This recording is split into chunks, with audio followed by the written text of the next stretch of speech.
আসসালামু আলাইকুম। প্রিয় ভাই বোন, আশা করছি আপনারা সবাই ভালো আছেন। অনেকদিন পর আসলে দেখা এবং কথা হচ্ছে। তো আজকের ক্লাসটা আমাদের একটু লম্বা ক্লাস হবে। আজকে আমাদের 26 নম্বর ক্লাস, ইংরেজি সাহিত্য, নিও ক্লাসিক্যাল এবং রোমান্টিক পিরিয়ড। অর্থাৎ আজকের ক্লাসে আমরা দুইটা পিরিয়ড শেষ করব।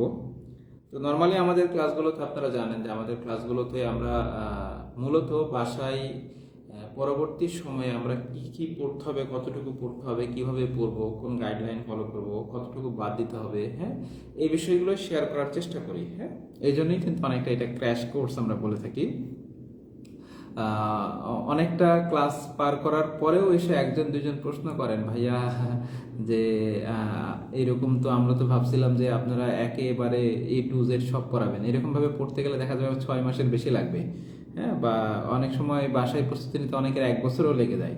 তো আমাদের টার্গেট কিন্তু আসলে হচ্ছে যে সবকিছু আপনাদেরকে সাজায় গুছিয়ে দেওয়া।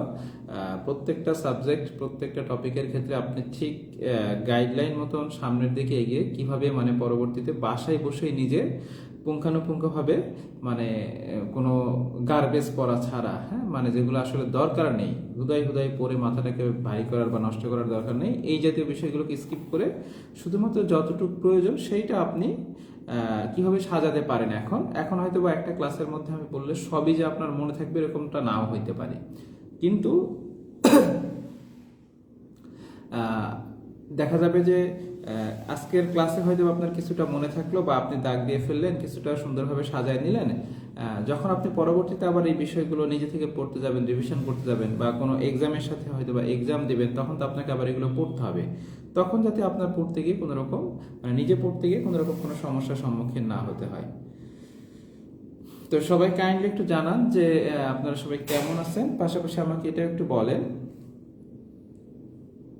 আচ্ছা, আমার এখান থেকে তো আবার হয় না, আমি আর একটা ফোন থেকে একটু চেক করি। পাশাপাশি সবাই আমাকে একটু বলেন যে আপনাদের এই মাঝখানের ছুটির সময়টা কেমন কাটলো, আর আমার কথা স্পষ্ট শুনতে পাচ্ছেন কিনা বা আমাকে দেখতে পাচ্ছেন কিনা। আমার কথা স্পষ্ট শুনতে পেলেই হবে।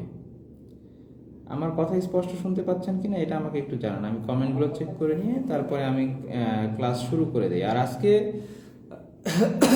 ক্লাসে মূলত যে কাজটা হবে, আমি মুখে বলবো, প্রচুর কথা বলবো আজকে,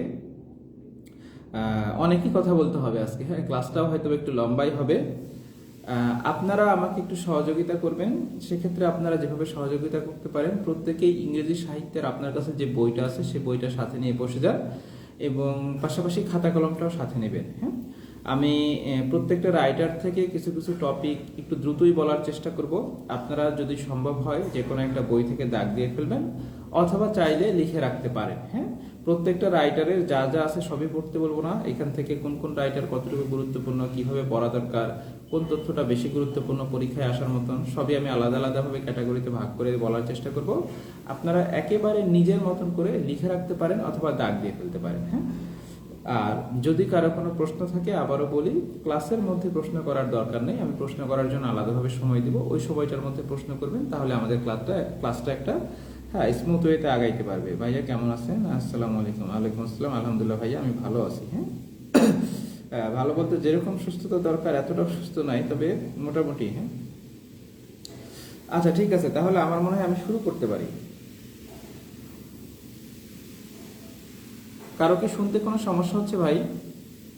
আমাকে একটু জানাবেন কারো শুনতে কোনো সমস্যা হচ্ছে কিনা। যদি সমস্যা হয় তাহলে বলবেন, আমি আর একটু জোরে কথা বলার চেষ্টা করব। মামা, মামা, মামা, আরে আচ্ছা, আমি আবার আসতেছি। হ্যাঁ,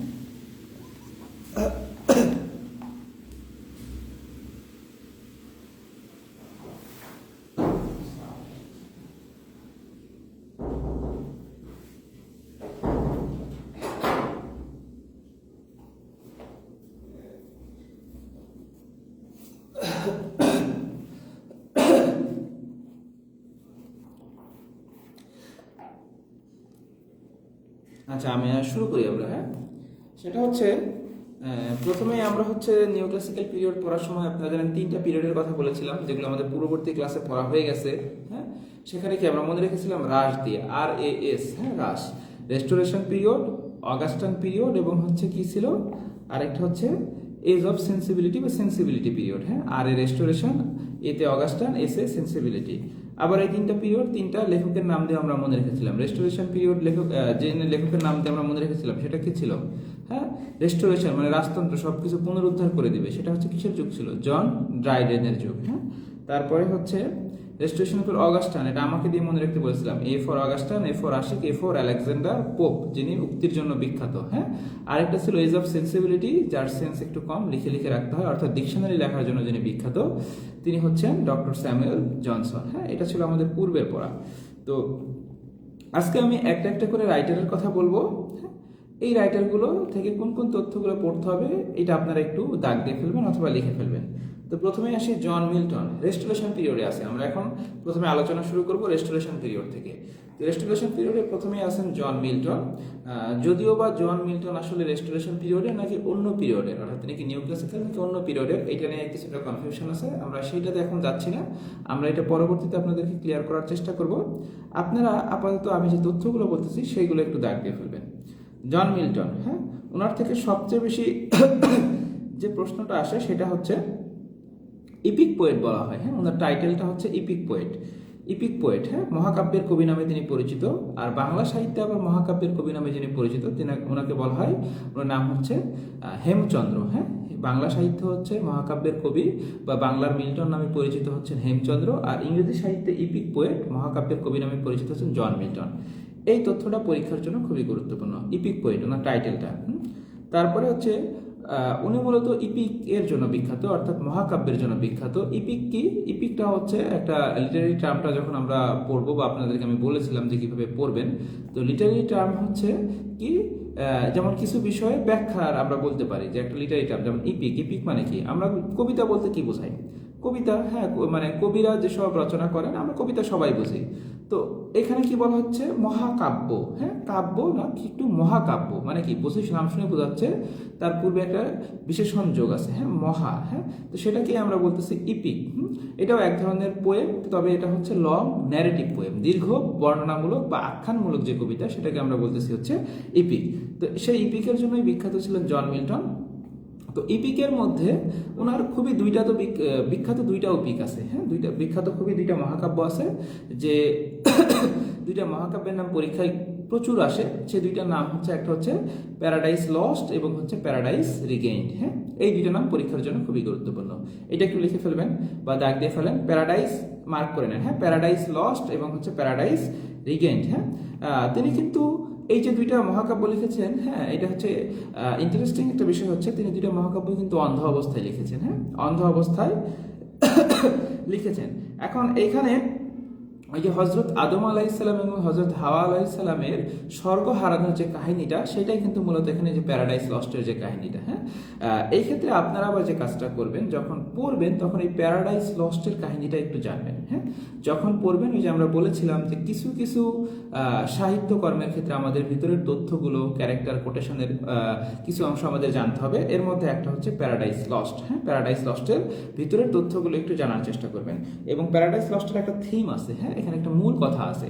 সেই মূল কথাটাও পরীক্ষায় আসে, দেখবেন পরীক্ষায় এর আগে আসছে, to justify the ways of god, to justify the ways of god to man, মানুষের প্রতি স্রষ্টার দৃষ্টিভঙ্গি প্রকাশ করা, হ্যাঁ। মানুষের প্রতি স্রষ্টার দৃষ্টিভঙ্গি কি, সেটাই প্রকাশ করা হয়েছে প্যারাডাইস লস্ট। মানে এই প্যারাডাইস লস্টের মূল থিমটাই হচ্ছে এইটা, হ্যাঁ। তো এইটা গেল হচ্ছে একেবারে মানে যেই তথ্যটা পরীক্ষায় খুবই বেশি পরিমাণে আসে সেইটা। এবারে আমরা আসি ওনার, এটা গেল ইপিক। এবার আসি এলেজি। এলেজি মানে কি, শোক কবিতা বা শোক কাব্য, অর্থাৎ কোনো একটা শোককে কেন্দ্র করে, হতে পারে কারো মৃত্যুকে কেন্দ্র করে বা কোনো একটা শোক ঘটনাকে কেন্দ্র করে যে ধরনের কবিতা লেখা হয় সেটাকে বলা হয় এলেজি। তো ওনার একটা বিখ্যাত এলেজির নাম হচ্ছে লাইচি দাস। লাইচি দাস, তো আমরা পূর্বের এলেজিগুলোতে দেখেছিলাম এলেজিগুলো মূলত কোনো ফেভারিট কোনো পার্সনকে, হ্যাঁ, অথবা কোনো আত্মীয়কে অথবা কোনো বন্ধুকে, হ্যাঁ, বা কারো মৃত্যুকে কেন্দ্র করে লেখা হচ্ছে। তো লাইসিদাস যিনি লিখেছেন, হ্যাঁ, লাইসিদাস যে লেখাটা, এটা লিখেছেন যে আমরা বলছি জন মিল্টন। অনুরূপভাবে এটাও আমরা জানবো যে এটা আসলে তিনি কাকে কেন্দ্র করে লিখেছিলেন, কবির বন্ধু এডওয়ার্ড কিং, হ্যাঁ, কবির বন্ধু রাজা এডওয়ার্ড উনার মৃত্যুকে কেন্দ্র করে তিনি যেটা লিখেছিলেন সেটার নাম হচ্ছে লাইচি দাস। হ্যাঁ, তো আমরা যখন আবার ইংরেজি সাহিত্য ওভারঅল পড়ে ফেলবো তখন আমরা কিন্তু আবার আলাদাভাবে কিছু লিস্ট বা তালিকা আমি আপনাদেরকে পড়তে বলবো, পাশাপাশি আমি আপনাদেরকে ছবি বা পিডিএফ এর মাধ্যমে পিডিএফটা সরবরাহ করে দিব। হ্যাঁ, আপনাদের গ্রুপে শেয়ার করে দিব। ওইখানে আমি আলাদাভাবে আপনাদেরকে কিছু তালিকা পড়তে বলবো। সেই তালিকার মধ্যে যেমন হচ্ছে এই যে ইপিকের কিছু তালিকা থাকবে, এলএজির কিছু তালিকা থাকবে। হ্যাঁ, কারণ ইংরেজি সাহিত্যে আমরা যে বেশিরভাগগুলো অংশ পড়তেছি সেখানে বেশি একটা অংশ জুড়ে আছে হচ্ছে উপন্যাস, নাটক। হ্যাঁ, এগুলো আমরা ভিতরে ভিতরে তো অনেক পড়তেছি, আলাদাভাবে আমরা এগুলোরও তালিকা পড়বই। তবে কিছু কিছু অংশের তালিকা আছে, যেমন হচ্ছে এলএজির সংখ্যা কিন্তু একেবারে খুব বেশি না, থাকলেও আমাদের পরীক্ষার জন্য খুব বেশি পড়তে হয় না। এই যে ইপিকের সংখ্যা কিন্তু খুব বেশি না। তো এগুলো আমি তালিকা আকারে আপনাদেরকে কিছু অংশ সরবরাহ করবো, বলবো যে এই অংশগুলো এখান থেকে পড়তে পারেন। ওর মধ্যেই কিন্তু এগুলো আছেই। আমরা রাইটার পড়ার সময় আলাদাভাবে এগুলো সবই পড়া হচ্ছে, কিন্তু আলাদাভাবেই তালিকা আকারে পড়বো, যাতে করে একত্রে একটা তালিকার মধ্যে পড়তে গিয়ে আমাদের আবার সকল ধরনের কনফিউশনও দূর হয় এবং পাশাপাশি পড়াটা রিভিশন হয়ে যায়। তারপরে দেখেন সং অন শেক্সপিয়ার, ওনার আরেকটা এলিজির নাম, একটা বললাম লাইচি দাস আর একটা হচ্ছে song on Shakespeare. Song on Shakespeare, তবে লাইচি দাস যেটা, এটা পরীক্ষায় তুলনামূলক বেশি গুরুত্বপূর্ণ। হ্যাঁ, এটা গেল। এরপরে আসি হচ্ছে ফেমাস পোয়েটিক ড্রামা, মানে কাব্যনাট্য। ওনার লেখা কাব্যনাট্য, এই নামগুলো পরীক্ষায় খুব বেশি একটা আসে না, তবে মনে রাখতে পারেন স্যামসন অ্যাগনিস্টস। স্যামসন অ্যাগনিস্টস ওনার একটা ফেমাস পোয়েটিক ড্রামা, স্যামসন অ্যাগনিস্টস, শুধু নামটা একটু দেখবেন। এরপরে আসি ওনার প্রোস, মানে গদ্য রচনা। গদ্য রচনার ক্ষেত্রে অ্যারোপ্যাজিটিকা নামে একটা আছে। হ্যাঁ, সংবাদপত্রের স্বাধীনতা বা প্রেসের স্বাধীনতা নিয়ে লেখা অ্যারোপ্যাজিটিকা। হ্যাঁ, এই নামটা মনে রাখতে পারেন। ওনার একটা গদ্য রচনা, ওনার একটা গদ্য রচনা। হ্যাঁ, তো এইগুলো হচ্ছে মোটামুটি বেশি গুরুত্বপূর্ণ। পাশাপাশি আমি ক্লাসের বাইরে যদি এরকমও দেখেন, আমি যেটা সবসময় বলি যে আমি ক্লাসে বলি নাই, কিন্তু বিগত বছরের প্রশ্ন তো বাদ দেওয়া যাবে না। কিন্তু আপনি পড়তে গিয়ে বিগত বছরের প্রশ্ন পড়তে গিয়ে হয়তো বা ওই রাইটারের আরও একটা দুইটা তথ্য আসছে, ওই তথ্যটা আবার স্কিপ করবেন না, ওই তথ্যটা পড়ে যাবেন। হ্যাঁ, আর জন মিল্টনের ক্ষেত্রে ওনার যে উক্তিগুলো আছে সেই উক্তিগুলো আবার পরীক্ষার জন্য গুরুত্বপূর্ণ। এক একজনের বইয়ে এক এক রকমের উক্তি দেওয়া থাকতে পারে, তবে কম বেশি সব বইয়ে মোস্ট ইম্পর্টেন্ট যে উক্তিগুলো, এগুলো কোনো বইয়ে মিসিং নাই।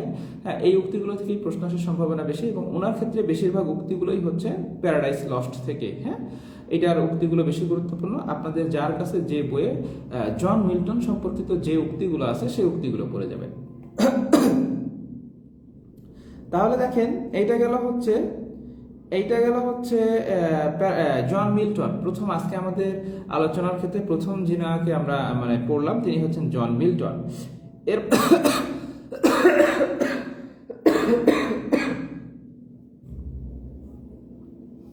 এরপরে আমরা আসি জন ড্রাইডেন। হ্যাঁ, জন ড্রাইডেন।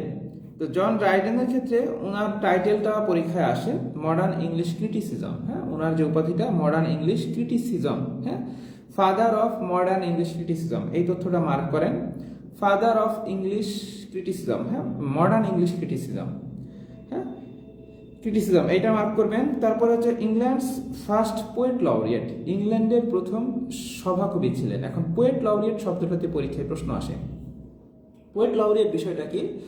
আমরা জানি পূর্ববর্তী সময়ে যখন রাজরাজাদের সময় ছিল, যখন রাজ্যসভা ছিল, হ্যাঁ, রাজসভার প্রধান একজন কবি থাকতেন। হ্যাঁ, পুরো রাজার বা রাজদরবারে রাজসভার প্রধান একজন কবি থাকতেন, যিনাকে বলা হতো রাজসভার কবি। হ্যাঁ, পোয়েট লাউরিয়েট বা কোর্ট পোয়েট অফ ইংল্যান্ড। হ্যাঁ, কোর্ট পোয়েট, রাজসভার কবি, এটাকেই বলা হয় কোর্ট পোয়েট বা পোয়েট লাউরিয়েট। তো এরকম পোয়েট লাউরিয়েট যারা ছিলেন তাদের মধ্যে প্রথম যিনি ছিলেন তিনি ছিলেন হচ্ছেন জন ড্রাইডেন।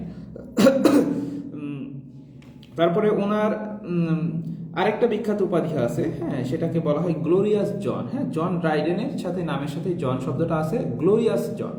এই উপাধিটা ওনাকে আবার দিয়েছিলেন স্যার ওয়াল্টার স্কট। হ্যাঁ, এই উপাধিটা ওনাকে দিয়েছিলেন sir Walter Scott. Sir Walter Scott আবার কই?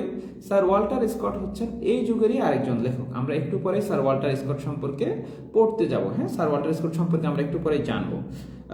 এখানে ওনার কিছু সাহিত্যকর্ম সম্পর্কে আমরা এখন জানি। এগুলো হচ্ছে প্রাথমিক কিছু তথ্য, এগুলো মার্ক করে নেন পরীক্ষায়। এগুলো থেকে এই যে মডার্ন ইংলিশ ক্রিটিসিজম বা ফার্স্ট পোয়েট লাউরিয়েট, এই প্রশ্নগুলো পরীক্ষায় আসে। প্রথমে যেটা লিখবেন সেটা হচ্ছে যে ওনার একটা নাটক আছে, নাটকটার নাম হচ্ছে the enchanted island, the enchanted island, হ্যাঁ এইটা মার্ক করে নেন। এটার পিছনের কাহিনীটা হচ্ছে আমরা পড়েছিলাম উইলিয়াম শেক্সপিয়ার, হ্যাঁ দ্য গ্রেটেস্ট ড্রামাটিস্ট, উইলিয়াম শেক্সপিয়ারের লেখা সর্বশেষ যে নাটকটা, সেই নাটকটার নাম হচ্ছে কি দি টেম্পেস্ট। হ্যাঁ সর্বশেষ ওনার যে নাটকটা, সেই নাটকটা হচ্ছে দি টেম্পেস্ট। এই নাটকটাকে সমালোচনা এবং ব্যঙ্গ করে, যেহেতু তিনি কি ক্রিটিসিজম, হ্যাঁ father of modern English criticism, তিনি ক্রিটিসাইজ করতেন, সুতরাং এই লেখাটাকে সমালোচনা এবং ব্যঙ্গ করে তিনি একটা নতুন নাটক লেখেন। সেই নাটকটার নাম দেন তিনি হচ্ছে the enchanted island, the enchanted island. হ্যাঁ এই তথ্যটা মনে রাখবেন। ওনার লেখা তথ্যর মধ্যে থেকে কিছু কিছু সাহিত্যকর্মের নাম বিশেষ পিড়িতে মাঝে মাঝে আসে। হ্যাঁ যেমন একটা হচ্ছে all for love, all for লাভ, এই নামটা পরীক্ষার জন্য গুরুত্বপূর্ণ। হ্যাঁ এটার কাহিনীটা চাইলে একটু দেখে নিতে পারেন। হ্যাঁ all for love, all for লাভ। তারপরে হচ্ছে অ্যাবসালম অ্যান্ড অ্যাকিটোফেল, এই নামটা একটু মার্ক করে নেন, অ্যাবসালম অ্যান্ড অ্যাকিটোফেল, অ্যাবসালম অ্যান্ড অ্যাকিটোফেল। তারপরে হচ্ছে the Indian emperor, the Indian emperor, the Indian emperor. হ্যাঁ আমি কয়েকবার বলছি এই সময়ের মধ্যে যাতে আপনারা মার্ক করে নিতে পারেন। এরপরে হচ্ছে ম্যাক ফ্লেকোনি, ম্যাক ফ্লেকোনি। হ্যাঁ এই কয়েকটাই মূলত পরীক্ষার জন্য বেশি গুরুত্বপূর্ণ। আর পাশাপাশি উনার উক্তিগুলো একটু দেখে নেবেন, যার বইয়ে যে কয়টা উক্তি আছে উক্তিগুলো থেকে পরীক্ষায় খুব বেশি একটা প্রশ্ন এর আগে আসতে দেখা যায় না। উনার লেখা সাহিত্য কর্মগুলোর নাম এবং প্রথম দিকে যে তথ্যগুলো বলছে এগুলো খুবই গুরুত্বপূর্ণ, এগুলো থেকেই ঘুরে ফিরে পরীক্ষায় প্রশ্ন আসে।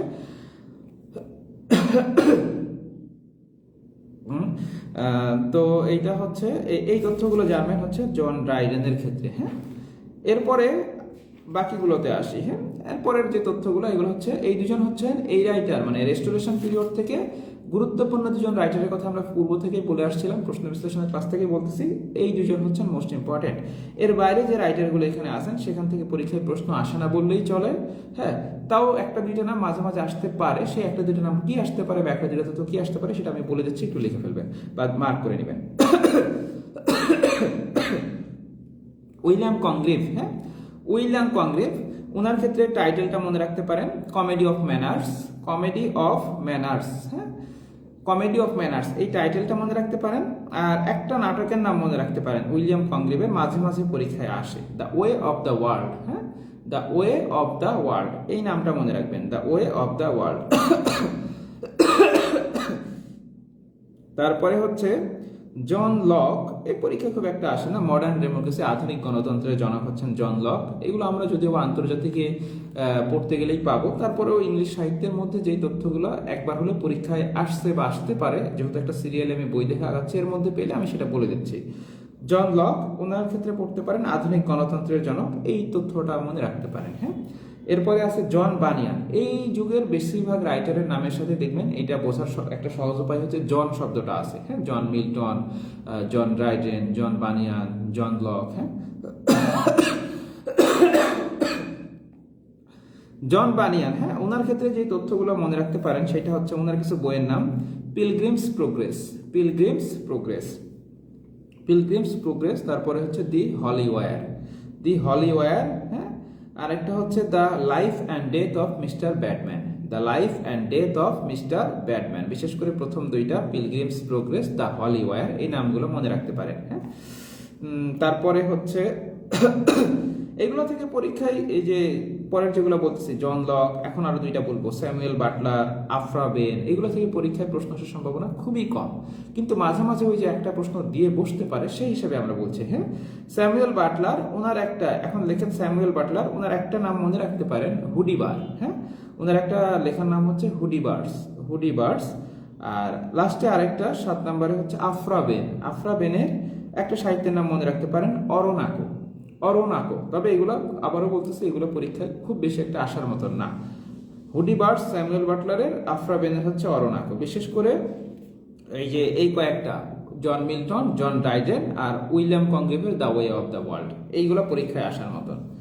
এটা গেল হচ্ছে আমাদের রেস্টোরেশন পিরিয়ড।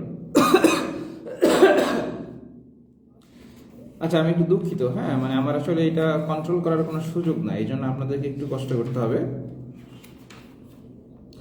এরপরে আসি অগাস্টান পিরিয়ড। হ্যাঁ, অগাস্টান পিরিয়ডে প্রথমে আসি হচ্ছে Alexander pope.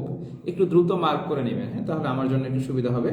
Alexander pope, Augustan, হ্যাঁ, রেস্টোরেশন পিরিয়ড মানে নিউ ক্লাসিক্যাল পিরিয়ডের 3টা ভাগের মধ্যে আমরা মাত্র একটা শেষ করলাম।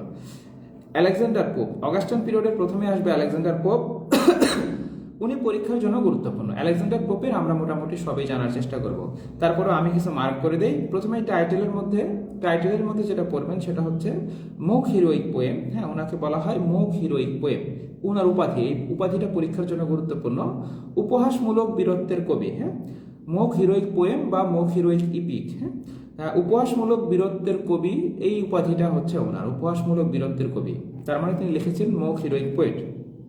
তারপরে ওনার আরো একটা পরিচিতি আছে, ট্রান্সলেশন অফ হোমার। হ্যাঁ, হোমার বলতে আমরা কি, আমরা ইতিপূর্বে পড়ে এসেছি গ্রিক সাহিত্যিক। হ্যাঁ, গ্রিসের একজন বিখ্যাত সাহিত্যিক, ওনার নাম হচ্ছে কি হোমারের ভার্জিল এবং এনিড, হ্যাঁ, দুইটা বিখ্যাত মহাকাব্য আছে। হ্যাঁ, গ্রিক সাহিত্যিক হোমারের দুইটা বিখ্যাত সাহিত্যকর্মের নাম কি, এনিড এবং ভার্জিল। হ্যাঁ, এই দুইটা সাহিত্যকর্ম অনুবাদ করেছিলেন আলেকজান্ডার পোপ, যে কারণে ওনাকে বলা হয় ট্রান্সলেশন অফ হোমারের, হ্যাঁ, অনুবাদকারী। তারপরে অক্সফোর্ড ডিকশনারিতে, হ্যাঁ, অক্সফোর্ড অভিধানে উইলিয়াম শেক্সপিয়ারের পরে সবচেয়ে বেশি কোটেশন যেটা লেখা আছে সেটা হচ্ছে আলেকজান্ডার পোপের, মানে অনুবাদের জন্য তিনি বিখ্যাত। হ্যাঁ, তারপরে হচ্ছে ওনার বিখ্যাত ইপিক মহাকাব্যে। এবারে আমরা সাহিত্যকর্মে আসি। ওনার সাহিত্যকর্মের মধ্যে, মামা আসবে নাকি রুমে?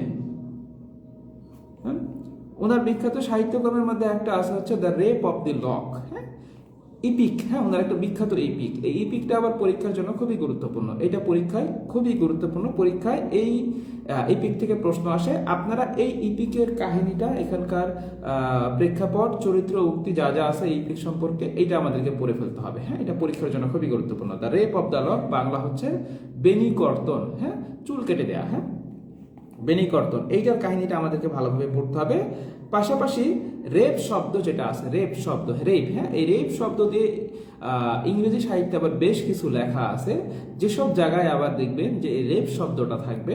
হ্যাঁ, এই জাতীয় সিনোনিম মানে এক জাতীয় যে সাহিত্যকর্মের নামের মিল অমিল, সেটা আবার মিল করে পড়তে হবে। যেমন আমি উদাহরণস্বরূপ বলি, আপনারা পড়তে গেলে পাবেন, এটা একটু মার্ক করে রেখে দেবেন যে রেপ নামে দিয়ে কিছু কনফিউশন হয়, এটা লিখে রাখতে পারেন।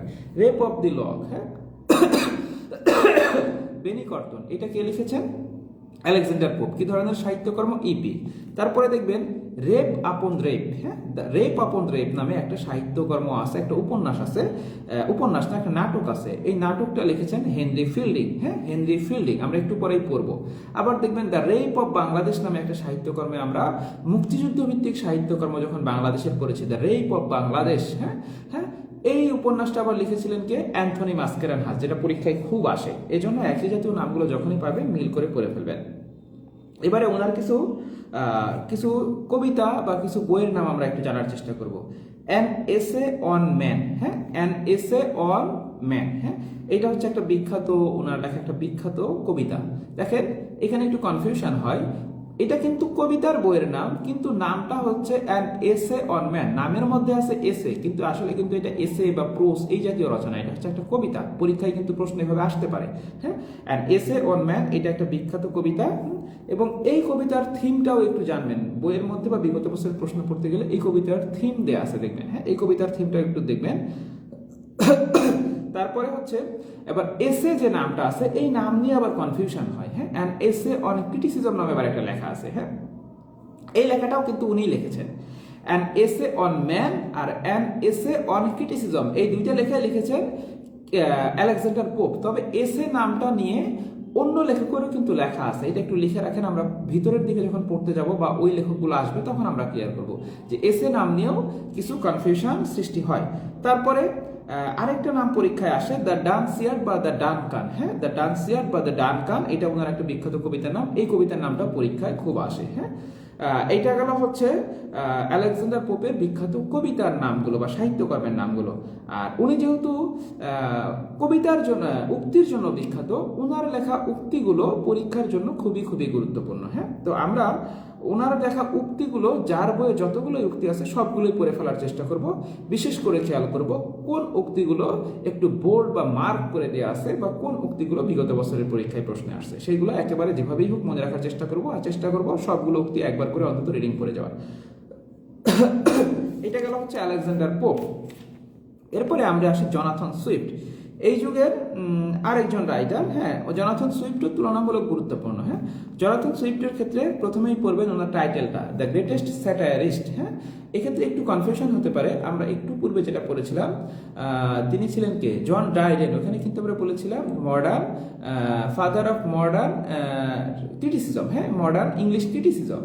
হ্যাঁ, আর এখানে কিন্তু ক্রিটিসিজম শব্দটা না, এখানে আছে স্যাটায়ার, ব্যঙ্গ করা। হ্যাঁ, দ্য গ্রেটেস্ট স্যাটায়ারিস্ট, ওই সময়ে ব্যঙ্গ রচনার দিক থেকে বিখ্যাত ছিলেন হচ্ছেন জনাথন সুইফট। হ্যাঁ, এটা হচ্ছে ওনার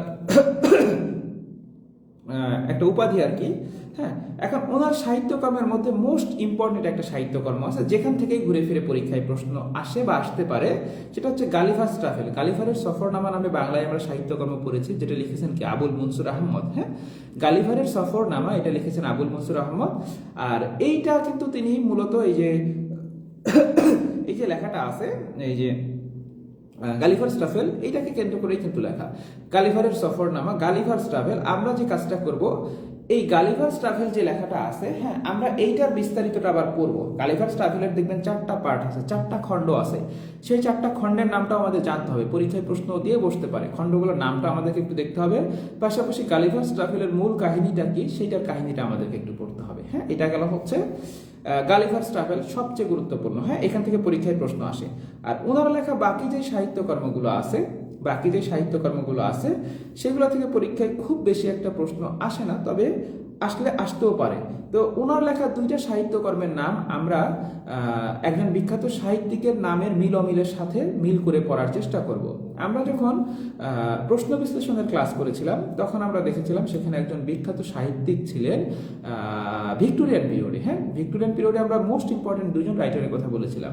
একজন হচ্ছেন লর্ড আলফ্রেড টেনিসন, যিনি হচ্ছেন ভিক্টোরিয়ান যুগের প্রধান কবি, আর একজন হচ্ছেন লর্ড চার্লস ডিকেন্স, যিনি হচ্ছেন ভিক্টোরিয়ান পিরিয়ডের প্রধান ঔপন্যাসিক। এই যে ভিক্টোরিয়ান পিরিয়ডের প্রধান ঔপন্যাসিক চার্লস ডিকেন্স, হ্যাঁ, উনি হচ্ছেন পরীক্ষার জন্য খুবই খুবই খুবই গুরুত্বপূর্ণ। ওনার বেশ কিছু গুরুত্বপূর্ণ উপন্যাসের নাম আছে যেগুলো পরীক্ষায় আসে।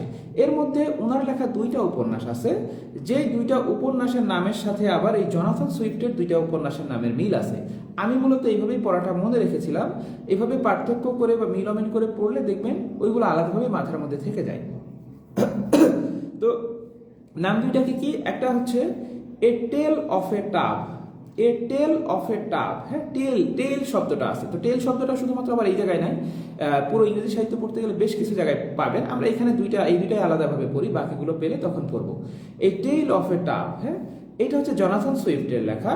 আর এ টেল অফ 2 সিটিজ, হ্যাঁ, 2টা সিটিজ, একটা হচ্ছে লন্ডন এবং একটা হচ্ছে প্যারিস। 2টা সিটিজকে, 2টা শহরকে কেন্দ্র করে একটা বিখ্যাত লেখা, এ টেল অফ 2 সিটিজ। এটা একটা উপন্যাস, এটা লিখেছেন হচ্ছে চার্লস ডিকেন্স। আর টেল অফ এ টাব, এইটা লিখেছেন হচ্ছে হ্যাঁ, এইটা লিখেছেন হচ্ছে এই জনাথন সুইফট, আর ওইটা লিখেছেন চার্লস ডিকেন্স। এরকম আরেকটা নাম দেখবেন, the battle of books, the battle of books. এই দ্য ব্যাটেল অফ বুকস এইটা লিখেছেন জনাথন সুইফট। এরকমই আরেকটা নাম আছে দ্য ব্যাটেল অফ লাইফ, যদিও বা পরীক্ষায় প্রশ্নটা খুব বেশি একটা আসে নাই। দ্য ব্যাটেল অফ লাইফ, সেটা আবার লিখেছেন চার্লস ডিকেন্স। হ্যাঁ, আর আরেকটা নাম মনে রাখতে পারেন, এ মডেস্ট প্রপোজাল, এ মডেস্ট প্রপোজাল। হ্যাঁ, বিশেষ করে প্রথম যেটা বলেছি গালিভার্স ট্রাভেল, এইটার কাহিনীটা দেখবেন, পরীক্ষা এখান থেকেই ঘুরে ফিরে প্রশ্নটা আসে। তো এটা গেল হচ্ছে জনাথন সুইফট। এরপরে আসি হচ্ছে ড্যানিয়েল ডিফো, ড্যানিয়েল ডিফো। হ্যাঁ, ওনার থেকে মূলত একটা নাম আসতে পারে, রবিনসন ক্রুসো। আপনারা হয়তো নাম করেছেন ক্রুসো। হ্যাঁ, রবিনসন ক্রুসো, এটা ওনার একটা বিখ্যাত উপন্যাস। এই উপন্যাসের নামটা মনে রাখতে পারেন, রবিনসন ক্রুসো। চাইলে আরেকটা মনে রাখতে পারেন, কর্নেল জ্যাক, কর্নেল জ্যাক। তবে রবিনসন ক্রুসো এইটাই মূলত একটু মার্ক করে নেন। Robinson Crusoe. এরপরে আসি স্যামুয়েল রিচার্ডসন, স্যামুয়েল রিচার্ডসন। হ্যাঁ, তো স্যামুয়েল রিচার্ডসনের ক্ষেত্রে প্রথমে ওনার 2টা উপন্যাসের নাম মনে রাখবেন, একটা হচ্ছে পামেলা আর একটা হচ্ছে ক্লারিসা। পামেলা আর একটা হচ্ছে ক্লারিসা। তো পামেলা যে উপন্যাসটা, এইটার একটু দু এক লাইন আমাদেরকে জানতে হয়। এটার আরেকটা নাম আছে, the virtue rewarded. The virtue rewarded, হ্যাঁ, মূল নামটা হচ্ছে পামেলা। তো অনেক সাহিত্যিক আছেন বা অনেক বিশেষজ্ঞ আছেন যারা মনে করেন যে ইংরেজি সাহিত্যের প্রথম উপন্যাস হচ্ছে এইটা। হ্যাঁ, মানে ইংরেজি সাহিত্য যে উপন্যাসের অগ্রযাত্রাটা শুরু হয়, অনেকেই মনে করেন ইংরেজি সাহিত্যের প্রথম উপন্যাস হচ্ছে এই উপন্যাসটা পামেলা। হ্যাঁ, আর লিখেছেন কে? Samuel Richardson. এই তথ্যটা আমরা মনে রাখবো। তো এটা ছিল হচ্ছে আমাদের কি, এটা ছিল হচ্ছে কি কি বললাম, এটা ছিল হচ্ছে আমাদের অগাস্টান পিরিয়ড। অগাস্টান পিরিয়ডে দেখেন আমরা মূলত 4জন রাইটারের কথা বলছি। মোস্ট ইম্পর্টেন্ট একজনই, তিনি হচ্ছেন আলেকজান্ডার পোপ। আমরা ওনার সম্পর্কে একটু বিস্তারিত করব। জনাথন সুইফট সম্পর্কে বলছি, বিশেষ করে গালিভার্স ট্রাভেল, ড্যানিয়েল ডিফোর পরেরগুলো থেকে ভেবে পরীক্ষায় প্রশ্ন আসে না, যে দু একটা তথ্য বলছি সেইটা। তো লাস্টে যে 3জনের কথা বললাম সেই নামগুলো একটু মনে রাখবেন, কারণ একটু পরে আমরা একটা বিষয় পড়তে গিয়ে এই 3জনের নাম আবার আসবে। হ্যাঁ, কি কি বলছি? জনাথন সুইফট, ড্যানিয়েল ডিফো এবং হচ্ছে স্যামুয়েল রিচার্ডসন। হ্যাঁ, এই 3জন। এবারে আসি এজ অফ সেন্সিবিলিটি। হ্যাঁ, এজ অফ সেন্সিবিলিটি। হ্যাঁ, তো এই পিরিয়ডটা আবার তুলনামূলক একটু বড় বলতে খুব বেশি বড় না, তথ্য খুব একটা না, লেখক একটু বেশি। আচ্ছা, ডক্টর স্যামুয়েল জনসন এই যুগের একজন বিখ্যাত লেখক, বা এই যুগের আরেকটা যুগের নামই হচ্ছে এই লেখকের নামে, স্যামুয়েল জনসনের যুগ। হ্যাঁ, তো উনি বিখ্যাত হচ্ছে যে ইংরেজি অভিধানের জনক, ফাদার অফ ইংলিশ ডিকশনারি। হ্যাঁ, ইংরেজি অভিধানের জনক। এই তথ্যটা একটু, এই টাইটেলটা, ওনার টাইটেলটা হচ্ছে ফাদার অফ ইংলিশ ডিকশনারি, এইটা একটু মার্ক করে নেন। শেক্সপিয়ার্স ক্রিটিক, তিনি শেক্সপিয়ারের উপর গবেষণা করতেন। হ্যাঁ, ওনার একটা উপাধি হচ্ছে শেক্সপিয়ার ক্রিটিক, শেক্সপিয়ারের গবেষণা করতেন। ওনাকে বলা হয় ফার্স্ট লেক্সিকোগ্রাফার ইংলিশ। লেক্সিকোগ্রাফারটা কি? এটা হচ্ছে ওয়ান ওয়ার্ড সাবস্টিটিউশনের মতন। ওয়ান ওয়ার্ড সাবস্টিটিউশন বিষয়টা কি? বাংলাকে যেটা আমরা বলি এক কথায় প্রকাশ বা বাক্য সংকোচন, যে তার দেশকে ভালোবাসে তাকে আমরা বলি দেশপ্রেমিক, এইরকম। হ্যাঁ, লেক্সিকোগ্রাফার হচ্ছে একজন যিনি ডিকশনারি রচনা করেন, যিনি অভিধান রচনা করেন, অভিধান লিখেন, তাকে আমরা বলি হচ্ছে ইংরেজিতে লেক্সিকোগ্রাফার। হ্যাঁ, ইংরেজি সাহিত্যে, বা ইংরেজি সাহিত্যে ঠিক না, ইংরেজিতে প্রথম অভিধান যিনি রচনা করেন তিনি হচ্ছেন ডক্টর স্যামুয়েল জনসন। এই জন্য ওনাকে বলা হয় ফার্স্ট লেক্সিকোগ্রাফার, বা প্রথম যিনি অভিধান রচনা করেন তিনি হচ্ছেন ইংরেজিতে ডক্টর স্যামুয়েল জনসন। এবারে ওনার কিছু আমরা বইয়ের নাম জানি। হ্যাঁ, প্রথমে যেটা জানবেন, এ প্রিফেস টু শেক্সপিয়ার। যেহেতু তিনি শেক্সপিয়ারের গবেষক ছিলেন, শেক্সপিয়ারের কি ছিলেন? শেক্সপিয়ারের গবেষক ছিলেন, ক্রিটিক ছিলেন। শেক্সপিয়ারের উপর ওনার কিছু লেখা আছে, এর মধ্যে একটা হচ্ছে প্রিফেস টু শেক্সপিয়ার। তো আপনারা আবার শেক্সপিয়ারকে লেখা অন্যান্য অনেক সাহিত্যিক আবার মাঝে মাঝে সাহিত্যকর্ম লিখেছেন। কে কোন ধরনের শেক্সপিয়ার শব্দটা দিয়ে বা শেক্সপিয়ারকে নিয়ে কোন ধরনের লেখা লিখেছেন, নামটাকে এটা একটু খেয়াল করবেন। এ প্রিফেস টু শেক্সপিয়ার, এইটা আরেকটা মনে রাখতে পারেন, সেটা হচ্ছে রাসেলাস প্রিন্স অফ আবিসিনিয়া। হ্যাঁ, রাসেলাস প্রিন্স অফ আবিসিনিয়া। যদিও বা পরীক্ষায় খুব বেশি একটা প্রশ্ন আসে নাই, তবে ওই যে বলতেছি, আমার বলার বাইরেও দু একটা তথ্য কিন্তু চাইলে বিগত বছরে আসতেও পারে, থাকতে পারে, এটা খেয়াল করতে হবে। রাসেলাস প্রিন্স অফ আবিসিনিয়া। তারপরে এরপরে আমরা আসি, এগুলো আর খুব একটা দরকার নেই। মহাকবি গ্যাটে। গ্যাটে হচ্ছেন জার্মানির একজন বিখ্যাত লেখক। হ্যাঁ, জার্মানির জাতীয় কবি মহাকবি গ্যাটে, ওনার নাম হচ্ছে গ্যাটে। তো ওনার থেকে তথ্য আসলে পরীক্ষায় আসে না, তাও আপনারা চাইলে মনে রাখতে পারেন। ওনার একটা কাব্যনাট্যের নাম হচ্ছে ফাউস্ট। ওনার একটা কাব্যনাট্যের নাম হচ্ছে ফাউস্ট। আর ওনার একটা আত্মজীবনীমূলক উপন্যাস আছে, নামটা হচ্ছে the sorrows of young Werther. The sorrows of young Werther. হ্যাঁ, এটা পরীক্ষা খুব একটা আসে না। এবার আসি হেনরি ফিল্ডিং, উনি পরীক্ষার জন্য গুরুত্বপূর্ণ। হ্যাঁ, হেনরি ফিল্ডিং উনি পরীক্ষার জন্য গুরুত্বপূর্ণ। প্রথমে আমরা যেটা জানবো সেটা হচ্ছে ওনাকে বলা হয় ফাদার অফ ইংলিশ নোভেল। আচ্ছা, আপনাদের কি কারো কোনো সমস্যা হচ্ছে? আমাকে একটু কাইন্ডলি জানাবেন, কারো ক্লাসে কোনো সমস্যা হচ্ছে কিনা। হ্যাঁ, হেনরি ফিল্ডিং ওনাকে বলা হয় ফাদার অফ ইংলিশ নোবেল। হ্যাঁ, এখন এখানে একটু আগে আমি আপনাদেরকে 3টে নাম মনে রাখতে বলছি, যে একটা কি, একটা হচ্ছে জনাথন সুইফট, একজন হচ্ছে ড্যানিয়েল ডিফো এবং একজন হচ্ছেন স্যামুয়েল রিচার্ডসন। মানে পূর্ববর্তী পিরিয়ডে আমরা নিওক্লাসিক্যাল পিরিয়ডে প্রথমে পড়লাম রেস্টোরেশন, তারপরে পড়লাম অগাস্টান, এখন পড়ছি হচ্ছে আমরা কি সেন্সিবিলিটি।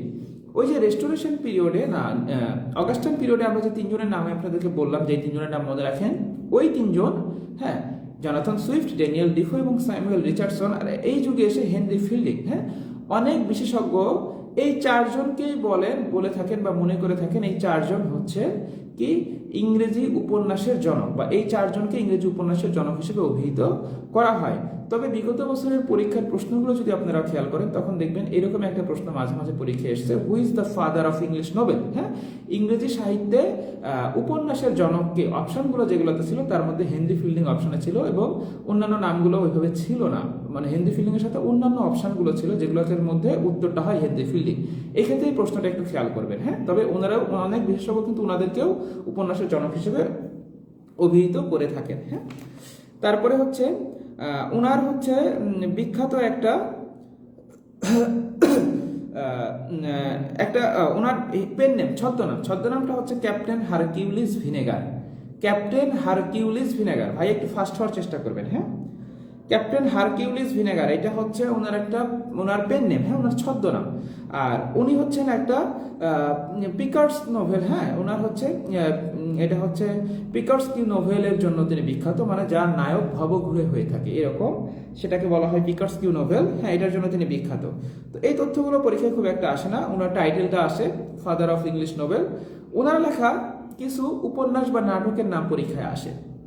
প্রথমে যদি আমরা আসি ওনার উপন্যাস, দুইটা উপন্যাসের নাম পরীক্ষায় আসার মতন, একটা হচ্ছে টম জন্স এবং একটা হচ্ছে অ্যামেলিয়া। টম জন্স এবং অ্যামেলিয়া এই উপন্যাসের নামগুলো কিন্তু পরীক্ষায় আসার মতো বা পরীক্ষায় আসে। হ্যাঁ, আর ওনার ক্ষেত্রে নাটকের নামের মধ্যে দ্য ট্র্যাজেডি অফ ট্র্যাজেডিস আর একটা হচ্ছে রেপ আপন রেপ। দেখেন নামগুলো ডাবল কিন্তু কিছু শব্দ আছে, ট্র্যাজেডি অফ ট্র্যাজেডিস, রেপ আপন রেপ। হ্যাঁ, তো এইগুলো হচ্ছে ওনার লেখা বিখ্যাত নাটক। আর যদি আপনি বিগত বছরের প্রশ্নের মধ্যে কিছু পান সেগুলো মনে রাখতে পারেন। হেনরি ফিল্ডিং এর এই তথ্যগুলো মনে রাখার চেষ্টা করবেন, ওনার থেকে প্রায় পরীক্ষায় প্রশ্ন আসে। এরপরে আসি অলিভার গোল্ড স্মিথ। হ্যাঁ, অলিভার গোল্ড স্মিথ ওনার দুইটা তিনটা তথ্য আমরা মনে রাখবো শুধু, সেটা হচ্ছে the citizen of the world, ওনার একটা বিখ্যাত বইয়ের নাম the citizen of the world. আরেকটা হচ্ছে দ্য ভিসার অফ ওয়েকফিল্ড। হ্যাঁ, দ্য ভিসার অফ ওয়েকফিল্ড, এই দুইটা নাম, বিশেষ করে the citizen of the world নামটা মনে রাখতে পারেন। এখানে একটা কনফিউশন হতে পারে, আমরা একটু আগে এরকমই একটা নাম পড়েছি। হ্যাঁ, the way of the world, আর এখানে the citizen of the world. হ্যাঁ, এরকমই নাম পড়ে আসলাম না, উইলিয়াম কংগ্রিভের একটা লেখা পড়লাম, দেখেন আমারও মাঝে মাঝে একটু কনফিউশন হয়। হ্যাঁ, the way of the world একটু আগে আমরা পড়ে আসলাম, সেটা কোথায় পড়ছি আমরা? সেটা পড়ছি আমরা রেস্টোরেশন পিরিয়ডে, একটু আগে আপনারা পড়ছেন হয়তো, বা এগুলো বাসায় পড়ার সময় নিজে পড়ার সময় একটু ক্লিয়ার করতে হবে। The way of the world এটা হচ্ছে কার লেখা? উইলিয়াম কংগ্রিভের লেখা। আর এখন আমরা যেটা পড়ছি the citizen of the world, এই লেখাটা লিখেছেন অলিভার গোল্ড স্মিথ। এই দুইটা বইয়ের নাম মনে রাখবেন। আর ওনার একটা বিখ্যাত উক্তি আছে, হ্যান্ডসাম ইজ দ্যাট হ্যান্ডসাম ডাস। হ্যাঁ, মানে সুন্দরেরা যা করে তাই সুন্দর, হ্যান্ডসাম ইজ দ্যাট হ্যান্ডসাম ডাস, এই উক্তিটা মনে রাখতে পারেন। এরপরে আমরা আসি হচ্ছে, আচ্ছা আমি একটু করে বসি। হ্যাঁ, পা ঝিন ধরে গেছে। Thomas grey. হ্যাঁ, এরপরে আমরা যার সম্পর্কে জানবো তিনি হচ্ছেন টমাস গ্রে। টমাস গ্রে, হ্যাঁ, উনি হচ্ছেন গ্রেভিয়ার্ড পোয়েট নামে পরিচিত। এইটা পরীক্ষায় আসে, গ্রেভিয়ার্ড। হ্যাঁ, গ্রেভিয়ার্ড পোয়েট নামে পরিচিত। মূলত পূর্বপুরুষদের মৃত্যুকে কেন্দ্র করে ওনার একটা বিখ্যাত লেখা আছে। হ্যাঁ, গ্রেভিয়ার্ড আমরা শুনেই বুঝতেছি যে এইটা কবর। হ্যাঁ, কবর এই বিষয়গুলোর সাথে জড়িত আছে, মানে পূর্বপুরুষদের মৃত্যুকে কেন্দ্র করে কবরকে নিয়ে লেখা আছে। তো উনি মূলত ওনার একটা বিখ্যাত এলেজি শোক কাব্য আছে, এই শোক কাব্যটা পরীক্ষার জন্য খুবই গুরুত্বপূর্ণ। শোক কাব্যটার নাম হচ্ছে elegy written in a country churchyard. হ্যাঁ, elegy written in a country churchyard, যেটা ওনার পূর্বপুরুষদের মৃত্যুকে কেন্দ্র করে লেখা। এই নামটা খুবই গুরুত্বপূর্ণ এবং পাশাপাশি ওনার উক্তিগুলো পরীক্ষার জন্য খুবই গুরুত্বপূর্ণ। হ্যাঁ, ওনার ক্ষেত্রে যে উক্তিগুলো ইতিপূর্বে পরীক্ষায় আসছে, হ্যাঁ, সেই উক্তিগুলো সবগুলো পড়ে ফেলবেন। হ্যাঁ, বিশেষ করে যেগুলো মার্ক করা আছে বা বিগত বছরে আসছে সেটা পড়তেই হবে, সেটা আবার পরীক্ষায় আসার মতন বা আসতে পারে। আচ্ছা, এরপরে আসি হচ্ছে ফাদার অফ ইংলিশ গ্রামার হচ্ছেন লিনলে মুরে, এগুলো পরীক্ষা আসলে আসে না। হেরেসিম লেবেদফ, এইটা আমরা বাংলা সাহিত্যে পড়বো। Sir Walter Scott. হ্যাঁ, স্যার ওয়াল্টার স্কটে আমরা চলে আসি। স্যার ওয়াল্টার স্কট, হ্যাঁ, স্কট এই নামটা থেকে আমরা মনে রাখতে পারি তিনি হচ্ছেন স্কটল্যান্ডের লেখক। হ্যাঁ, স্কট নামের সাথে স্কটল্যান্ডের একজন বিখ্যাত উপন্যাস এবং মানে ঔপন্যাসিক এবং কবি। হ্যাঁ, এখন ওনার উপাধিটাও পরীক্ষায় মাঝে মাঝে আসে, father of regional and historical novel. হ্যাঁ, ধর্মীয় বা ঐতিহাসিক উপন্যাসের জনক যিনি, তিনি হচ্ছেন যে স্যার ওয়াল্টার স্কট, স্কটল্যান্ডের একজন বিখ্যাত লেখক। Father of the regional and historical novel. হ্যাঁ, আর বাংলা সাহিত্যে বা স্যার ওয়াল্টার স্কটের সাথে তুলনা করা হয় হচ্ছে বঙ্কিমচন্দ্রকে। হ্যাঁ, বঙ্কিমচন্দ্রকে, সেটা হচ্ছে বাংলার স্কট বলা হয় বঙ্কিমচন্দ্রকে, বাংলার স্কট বলা হয়ে থাকে, আচ্ছা বাংলার স্কট বলা হয়ে থাকে বঙ্কিমচন্দ্রকে, ঠিক আছে। আচ্ছা আপনারা মনে হয় আমার হাসির কারণটা বুঝতে পারছেন, আর পায়ে আসলে জিন ধরছে।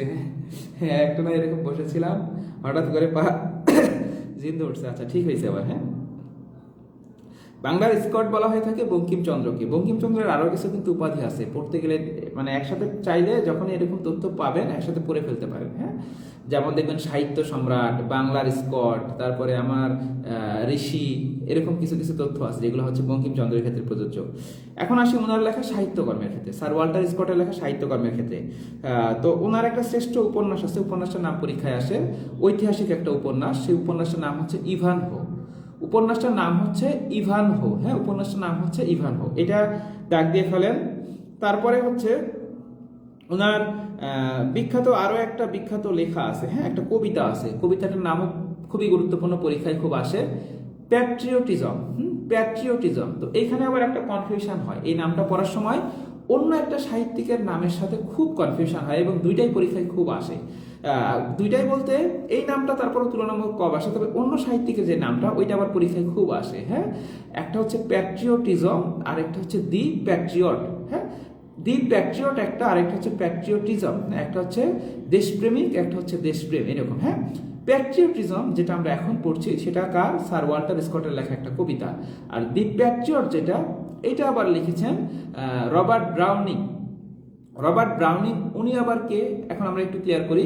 আমরা বলেছিলাম যে আমরা যখন ভিক্টোরিয়ান পিরিয়ড পড়বো তখন আমরা প্রথমেই দেখব প্রধান তিনজন কবি আছেন এই যুগের, সেই তিনজনের মধ্যে এক নম্বরে যিনি একেবারে প্রধান, যাকে আমরা বলি, তিনি হচ্ছেন লর্ড আলফ্রেড টেনিসন, একটু আগেও বললাম। আরো দুইজন আছেন, একজন হচ্ছেন রবার্ট ব্রাউনিং এবং একজন হচ্ছেন ম্যাথিউ আর্নল্ড। হ্যাঁ, এই যে রবার্ট ব্রাউনিং যিনি আছেন, ওনার লেখা একটা বিখ্যাত কবিতার নাম হচ্ছে আবার কি দি প্যাট্রিয়ট, আর প্যাট্রিয়টিজম যেটা সেটা লিখেছেন হচ্ছে স্যার ওয়াল্টার স্কট। হ্যাঁ, এই দুইটা মূলত বেশি গুরুত্বপূর্ণ। হ্যাঁ, এই দুইটা, একটা হচ্ছে ইভানহো উপন্যাস, কবিতার নাম হচ্ছে প্যাট্রিয়টিজম। তবে ওনার আরো দুই একটা নাম আমরা একটু মনে রাখার চেষ্টা করব। ওয়েভারলি, ওয়েভারলি নামে ওনার একটা সংকলন আছে যেখানে 32টা উপন্যাস আছে। হ্যাঁ, ওয়েভারলি নামটা একটু দেখবেন। আরেকটা মনে রাখতে পারেন the lady of the lake, the lady of the lake. তবে ওই দুইটাই ঘুরে ফিরে পরীক্ষায় বেশি আসে। এরপরে আসি অধ্যাপক লাস্কি। এগুলো আসলে গ্রামার অফ পলিটিক্স নামে ওনার একটা বই আছে, গ্রামার অফ পলিটিক্স, এমনি মনে রাখতে পারেন। অ্যাডাম স্মিথ, এগুলো আসলে আন্তর্জাতিক বিষয়গুলির পড়া, আন্তর্জাতিক বিষয়গুলি বা আমরা যখন ওই যে ইকোনমিক্স সম্পর্কে পড়তে যাবো সেইগুলোতে আসে। তারপরে দু একটা নাম যেহেতু চলে আসছে আমি বলে ফেলি। ফাদার অফ ইকোনমিক্স বা ক্লাসিক্যাল ইকোনমিক্স, হ্যাঁ অর্থনীতির বা ক্লাসিক্যাল অর্থনীতির জনক হচ্ছেন কে, অ্যাডাম স্মিথ। হ্যাঁ, এই তথ্যটা পরীক্ষায় আসে। ওনার লেখা একটা বিখ্যাত বইয়ের নাম হচ্ছে দ্য ওয়েলথ অফ নেশনস। এখানে খুবই সংক্ষিপ্ত, খুবই গুরুত্বপূর্ণ কিছু তথ্য বলতেছি। আমরা যখন ওই যে ইকোনমিক্স পড়তে যাব বা আমরা যখন আন্তর্জাতিক বিষয়গুলি পড়তে যাব, আমরা যখন অ্যাডাম স্মিথের একটু বিস্তারিত জানবো, তখন হয়তো আরো তথ্য আসবে। এখন ইংরেজি সাহিত্যের সাথে মিল করে যেগুলো মনে রাখার মতন আমরা সেগুলো একটু জানি। দ্য ওয়েলথ অফ নেশন নামে ওনার খুবই বিখ্যাত একটা বই আছে, যে বইটার নাম প্রায় পরীক্ষায় আসে, দ্য ওয়েলথ অফ নেশনস। তারপরে হচ্ছে ওনাকে বলা হয় অর্থনীতির জনক বা ক্লাসিক্যাল অর্থনীতির জনক। আরেকটা প্রশ্ন পরীক্ষায় আসে, আধুনিক অর্থনীতির জনককে, তখন আবার উত্তরটা করতে হয় আলাদা। আধুনিক অর্থনীতির জনক হচ্ছেন পল স্যামুয়েলসন। হ্যাঁ, আধুনিক অর্থনীতির জনক হচ্ছেন পল স্যামুয়েলসন। তারপরে হচ্ছে জ্যাক রুশো, জ্যাক রুশো। হ্যাঁ, William Carey, Nathaniel Nelson, Brussels Hazard, এগুলো লাগবে না, জ্যাক রুশো। আচ্ছা, দ্য সোশ্যাল কন্ট্রাক্ট নামে একটা বই আছে, এই বইটার নাম আপনারা হয়তো বা ওই যে আমি যে নৈতিকতার আপনাদেরকে একটা নোট শেয়ার করেছিলাম, ওইখানে কিছু বইয়ের নাম আছে, ওইখানকে দেখবেন যে বইটার নামও লেখা আছে দ্য সোশ্যাল কন্ট্রাক্ট, সামাজিক চুক্তি। হ্যাঁ, এই বইটা লিখেছেন জ্যাক রুশো এবং ওনার কিছু উক্তি আছে, উক্তিগুলো একটু দেখতে পারেন। হ্যাঁ, তারপরে হচ্ছে এখান থেকে আমরা আরেকটা পড়তে পারি ভলতেয়ার। ভলতেয়ার, হ্যাঁ উনি হচ্ছেন একজন ফরাসি, হ্যাঁ ফ্রান্সের, হ্যাঁ জন্ম হচ্ছে ফ্রান্সের প্যারিসে। হ্যাঁ, ফরাসি একজন লেখক ভলতেয়ার। ওনার একটা ব্যঙ্গাত্মক উপন্যাস আছে, নাম হচ্ছে ক্যান্ডাইড। হ্যাঁ, এখানে একটু খেয়াল করতে হয়, এই নামটা খুব একটা পরীক্ষায় আসে না, তবে ক্যান্ডিডা নামে একটা লেখা আছে, ক্যান্ডিডা। একটা হচ্ছে ক্যান্ডাইড আমরা যেটা এখন পড়তেছি ভলতেয়ারের লেখা, আরেকটা আছে ক্যান্ডিডা। ক্যান্ডিডা আবার যে লেখাটা আছে এইটা আবার লিখেছিলেন হচ্ছে জিবি শ বা George Bernard Shaw. George Bernard Shaw কোনজন এটা আপনারা অবশ্যই জানেন। আমি একটা করে নাম যখনই বলতেছি এগুলো রিপিট করার চেষ্টা করি এই কারণে যাতে করে এই নামগুলো আপনাদের মাথার মধ্যে একবার চলে আসে। আধুনিক যুগের মডার্ন পিরিয়ডের আমরা বেশ কয়েকজন রাইটারের কথা বলছি, বিশেষ করে 4-5 জন রাইটারের কথা বলছি। তার মধ্যে একজন বিখ্যাত, যাকে বলা হয় father of modern English drama, আধুনিক নাট্যকারের জনক যিনি, হ্যাঁ আধুনিক নাট্যকারের জনক যিনি, তিনি হচ্ছেন জর্জ বার্নার্ড শ। ওনার লেখা একটা বিখ্যাত নাটকের নাম হচ্ছে ক্যান্ডিডা। হ্যাঁ, আর ভলতেয়ারের আরেকটা বইয়ের নাম মনে রাখতে পারেন, spirit of Nations. Spirit of Nations, হ্যাঁ এই নামগুলো মনে রাখতে পারেন। যদিও এগুলো পরীক্ষায় খুব একটা আসে না। এখান থেকে পরীক্ষায় ইংরেজি সাহিত্যে প্রশ্ন বেশি বেশি আসে হচ্ছে টমাস গ্রে। হ্যাঁ, টমাস গ্রে ওনার একটু গুরুত্বপূর্ণ। স্যার ওয়াল্টার স্কট থেকে মাঝে মাঝে আসে, তবে বিসিএস এ মূলত টমাস গ্রে, হেনরি ফিল্ডিং এগুলো থেকেই প্রশ্ন আসার সম্ভাবনাটা হচ্ছে বেশি। এইটা গেল হচ্ছে আমাদের ওভারঅল নিওক্লাসিক্যাল পিরিয়ড। আমরা নিওক্লাসিক্যাল পিরিয়ডের 3টা ভাগ ছিল, একটা হচ্ছে রেস্টোরেশন, একটা অগাস্টান এবং একটা হচ্ছে কি সেন্সিবিলিটি। হ্যাঁ, 3টা পিরিয়ডে মোটামুটি আমরা কিন্তু করে ফেললাম। আর আপনাদের এখন কাজ হচ্ছে ক্লাসের মধ্যে যেসব রাইটারের যা যা বলছে শব্দ এগুলো তো মার্ক করছেনই, এগুলো তো পড়তে হবে। পাশাপাশি যখন যে রাইটার পড়েন, অথবা কারো কারো বইয়ে দেখবেন এক একটা রাইটার শেষ করেই বিগত বছরের প্রশ্ন দেওয়া আছে, অথবা কোনো কোনো বইয়ে রাইটার সবগুলো রাইটার শেষ করার পরে, অর্থাৎ একটা পূর্ণাঙ্গ পিরিয়ড শেষ করার পরে পুরো পিরিয়ড সম্পর্কে এমসিকিউ দেওয়া আছে। আলাদাভাবে রাইটারের মধ্যেই থাকুক অথবা পুরো পিরিয়ড শেষ করার পরেই থাকুক, আলটিমেটলি আমাদের বিগত বছরের প্রশ্ন কোনোটাই মিস করা যাবে না। বিগত বছরের প্রশ্ন পড়তে গিয়ে তখন আবার একটু যেভাবে আমি সবসময় বলি যে এমসিকিউগুলো যেভাবে পড়া দরকার, 4টা অপশন খেয়াল করে করে আরেকটার সাথে মিলামিল করে, এভাবে যখন 4টা অপশন খেয়াল করে করে এভাবে যা যা বলছি মিলাই মিলা বারবার পড়তে থাকবেন, দেখবেন আপনার কোনো কিছুতে গ্যাপও থাকবে না এবং পড়াগুলো খুব ভালোভাবে মুখস্থ হয়ে যাবে এবং এটা লং লাস্টিং হবে। আচ্ছা, অনেকদিন পরে ক্লাস নিচ্ছি। এখন আমরা রোমান্টিক পিরিয়ডটা কি শুরু করব নাকি বেশি হয়ে যাচ্ছে? হ্যাঁ, আসলে এটা খুব একটা না, রোমান্টিক পিরিয়ডের লেখা আসলে খুব বেশি না।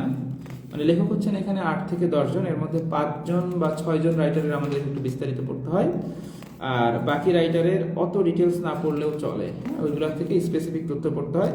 আর যে 5 জন বা 6 জনের ডিটেলস পড়তে হয় সেখান থেকেও আমি আবার মোস্ট ইম্পর্টেন্ট তথ্যগুলো আপনাদেরকে বলে দেবো যে এই তথ্যগুলো মোটামুটি পড়লে আপনারা কাভার হয়ে যাবে। এখন আপনারা কাইন্ডলি একটু বলেন।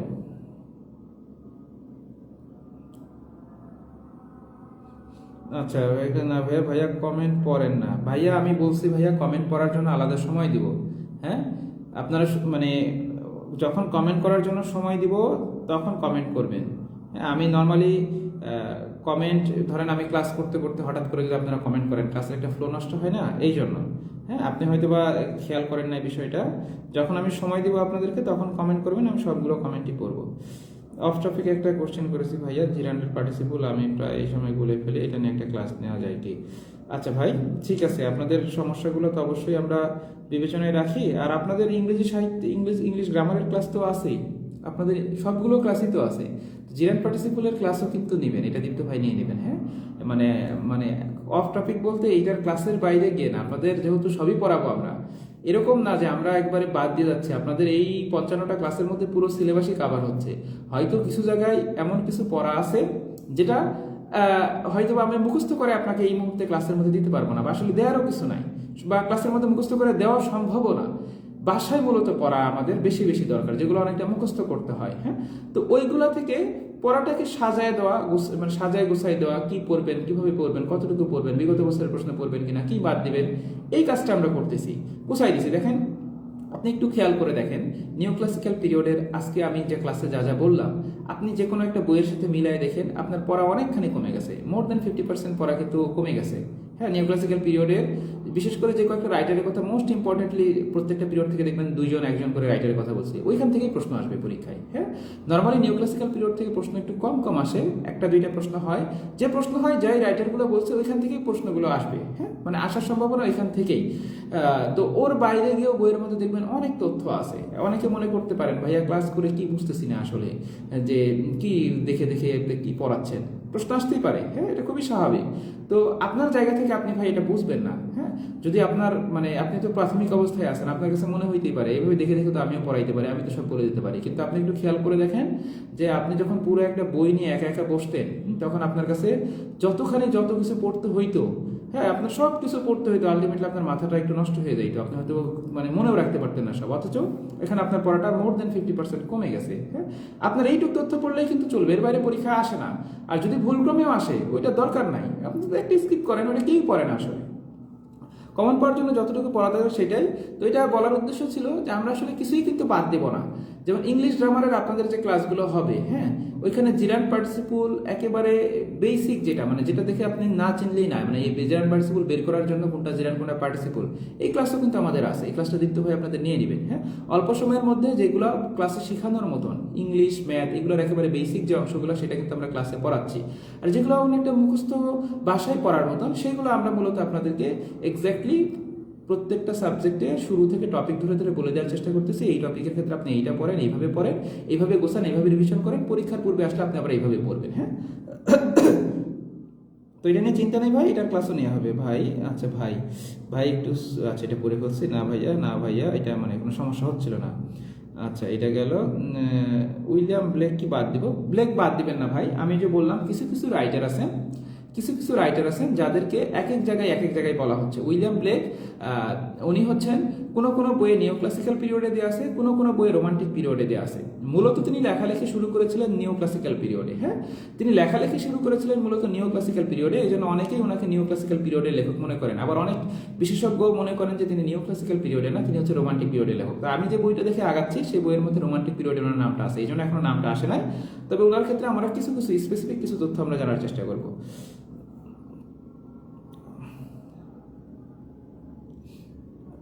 আচ্ছা ভাইয়া, আচ্ছা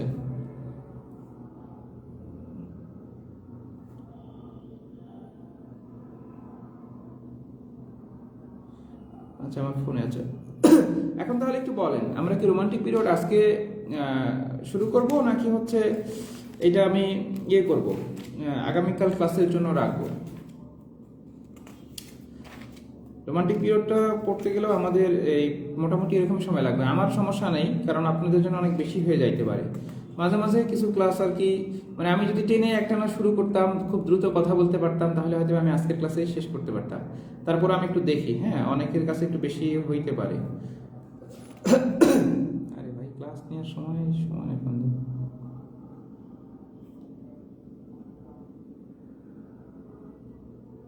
আচ্ছা ভাই, একটা কথা বলতে চাচ্ছি, কম্পিউটার প্রযুক্তির ক্ষেত্রে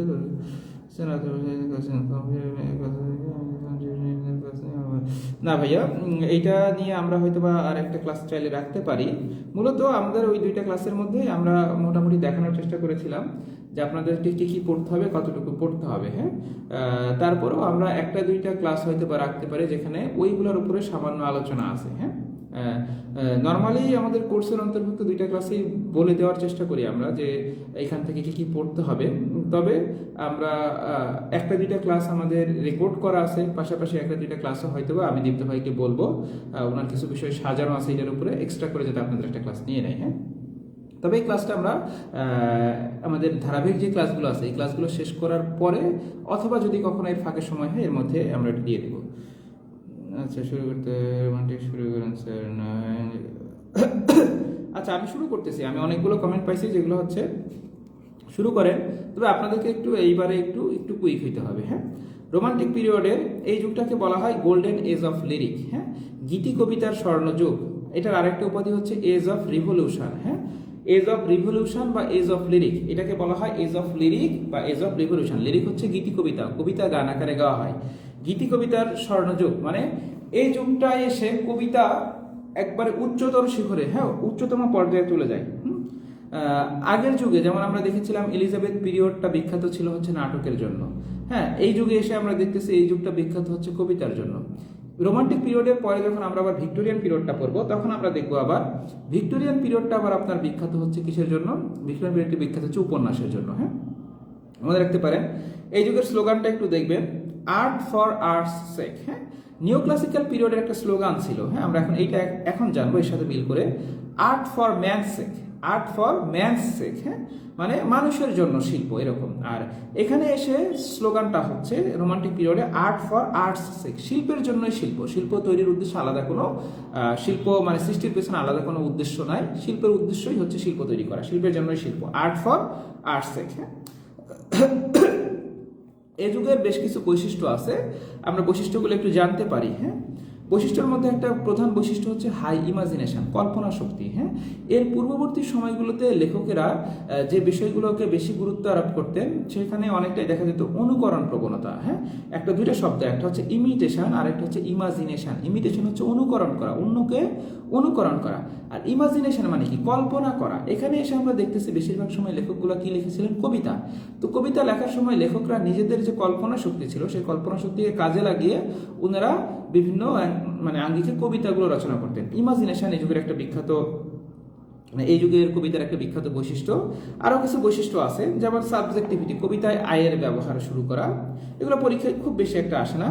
সাধারণ মানুষের মুখের ভাষায় এই সময়ে প্রাধান্য দেওয়া হয়। এর পূর্ববর্তীতে লেখাগুলোতে বেশিরভাগ সময়ে রাজরাজা বা এই কাহিনীগুলো, রাজদরবার, এইগুলোর কাহিনীগুলো বেশি প্রাধান্য পেতেও এখানে এসে একেবারে চাষা, ভূষা, মুটে, মজুর, মিশুক, শ্রমিক, এই জাতীয় যে সাধারণ যে মানুষগুলো আছে তাদের ভাষা বা তাদের কথা কবিতায় প্রাধান্য পায়। তারপরে হচ্ছে এই যুগের কিছু বৈশিষ্ট্য আছে, যেটা হচ্ছে এই যুগেরই কিছু বৈশিষ্ট্য, বা আমরা যখন প্রত্যেকটা লেখকের আলাদা আলাদা উপাধি পড়তে যাব তখন দেখবো যে কিছু কিছু নাম আছে। যেমন হচ্ছে লাভ ফর নেচার, হ্যাঁ, পোয়েট অফ নেচার নামে পরিচিত দেখবেন উইলিয়াম ওয়ার্ডসওয়ার্থ। হ্যাঁ, তারপরে পোয়েট অফ বিউটি নামে একজন হয়তো বা পরিচিত। এরকম বেশ কিছু লেখকদের নাম অনুসারে এই যুগের কিছু বৈশিষ্ট্য নাম আছে, আমরা লেখক নামগুলো পড়তে গেলেই পারবো। যেমন অতি প্রাকৃতবাদ, সুপার ন্যাচারালিজম, এই যুগের একটা বৈশিষ্ট্য, এটাও একটা লেখকের বৈশিষ্ট্য। মানে লেখকদের বৈশিষ্ট্যগুলো যদি আমরা মনে রাখতে পারি, হ্যাঁ, ওই বৈশিষ্ট্যগুলোর মধ্যে যদি কোনোটা এর সাথে মিলে যায় বুঝবেন যে এটা হচ্ছে রোমান্টিক যুগের বৈশিষ্ট্য। এখন এই যুগে এই যুগটা শুরু হয়েছিল দুইটা সাহিত্য, মানে একটা সাহিত্যকর্মের মাধ্যমে। হ্যাঁ, একটা সাহিত্যকর্মের মাধ্যমে, সেটা একটা কবিতার বই। হ্যাঁ, সেটা একটা কবিতা বা কাব্যগ্রন্থ, কাব্যগ্রন্থের বই যেখানে মোট 23টা কবিতা ছিল। একটা কাব্যগ্রন্থের বই যেখানে মোট 23টা কবিতা ছিল। 23টা কবিতা লিখেছিলেন দুইজন লেখক, হ্যাঁ, দুইজন কবি। একজনের নাম হচ্ছেন উইলিয়াম ওয়ার্ডসওয়ার্থ, আর একজনের নাম হচ্ছেন এস.টি. কোলরিজ, হ্যাঁ, স্যামুয়েল টেইলর কোলরিজ। এই ওনারা দুজন লিটারারি কোলাবোরেটর। হ্যাঁ, একের পাশাপাশি সময় লিখেছিলেন। একটা হচ্ছে কি বললাম, উইলিয়াম ওয়ার্ডসওয়ার্থ এবং হচ্ছে এস.টি. কোলরিজ। 23টা কবিতার মধ্যে 19টা কবিতা ছিল হচ্ছে এস.টি. কোলরিজের, দুঃখিত, উইলিয়াম ওয়ার্ডসওয়ার্থের, এবং 4টা কবিতা ছিল এস.টি. কোলরিজের। কাব্যগ্রন্থের নামটা ছিল এ প্রিফেস টু লিরিক্যাল ব্যালাডস।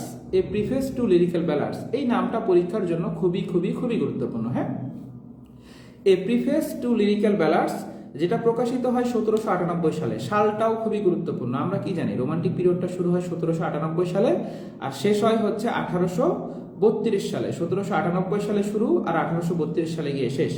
হ্যাঁ, এই যে 34 বছর। তো এই 1798 সালে এই যে বইটা, কাব্যগ্রন্থের বইটা এ প্রিফেস টু লিরিক্যাল ব্যালাডস, এইটার মাধ্যমেই কিন্তু শুরু হয় হচ্ছে রোমান্টিক পিরিয়ডটা। হ্যাঁ,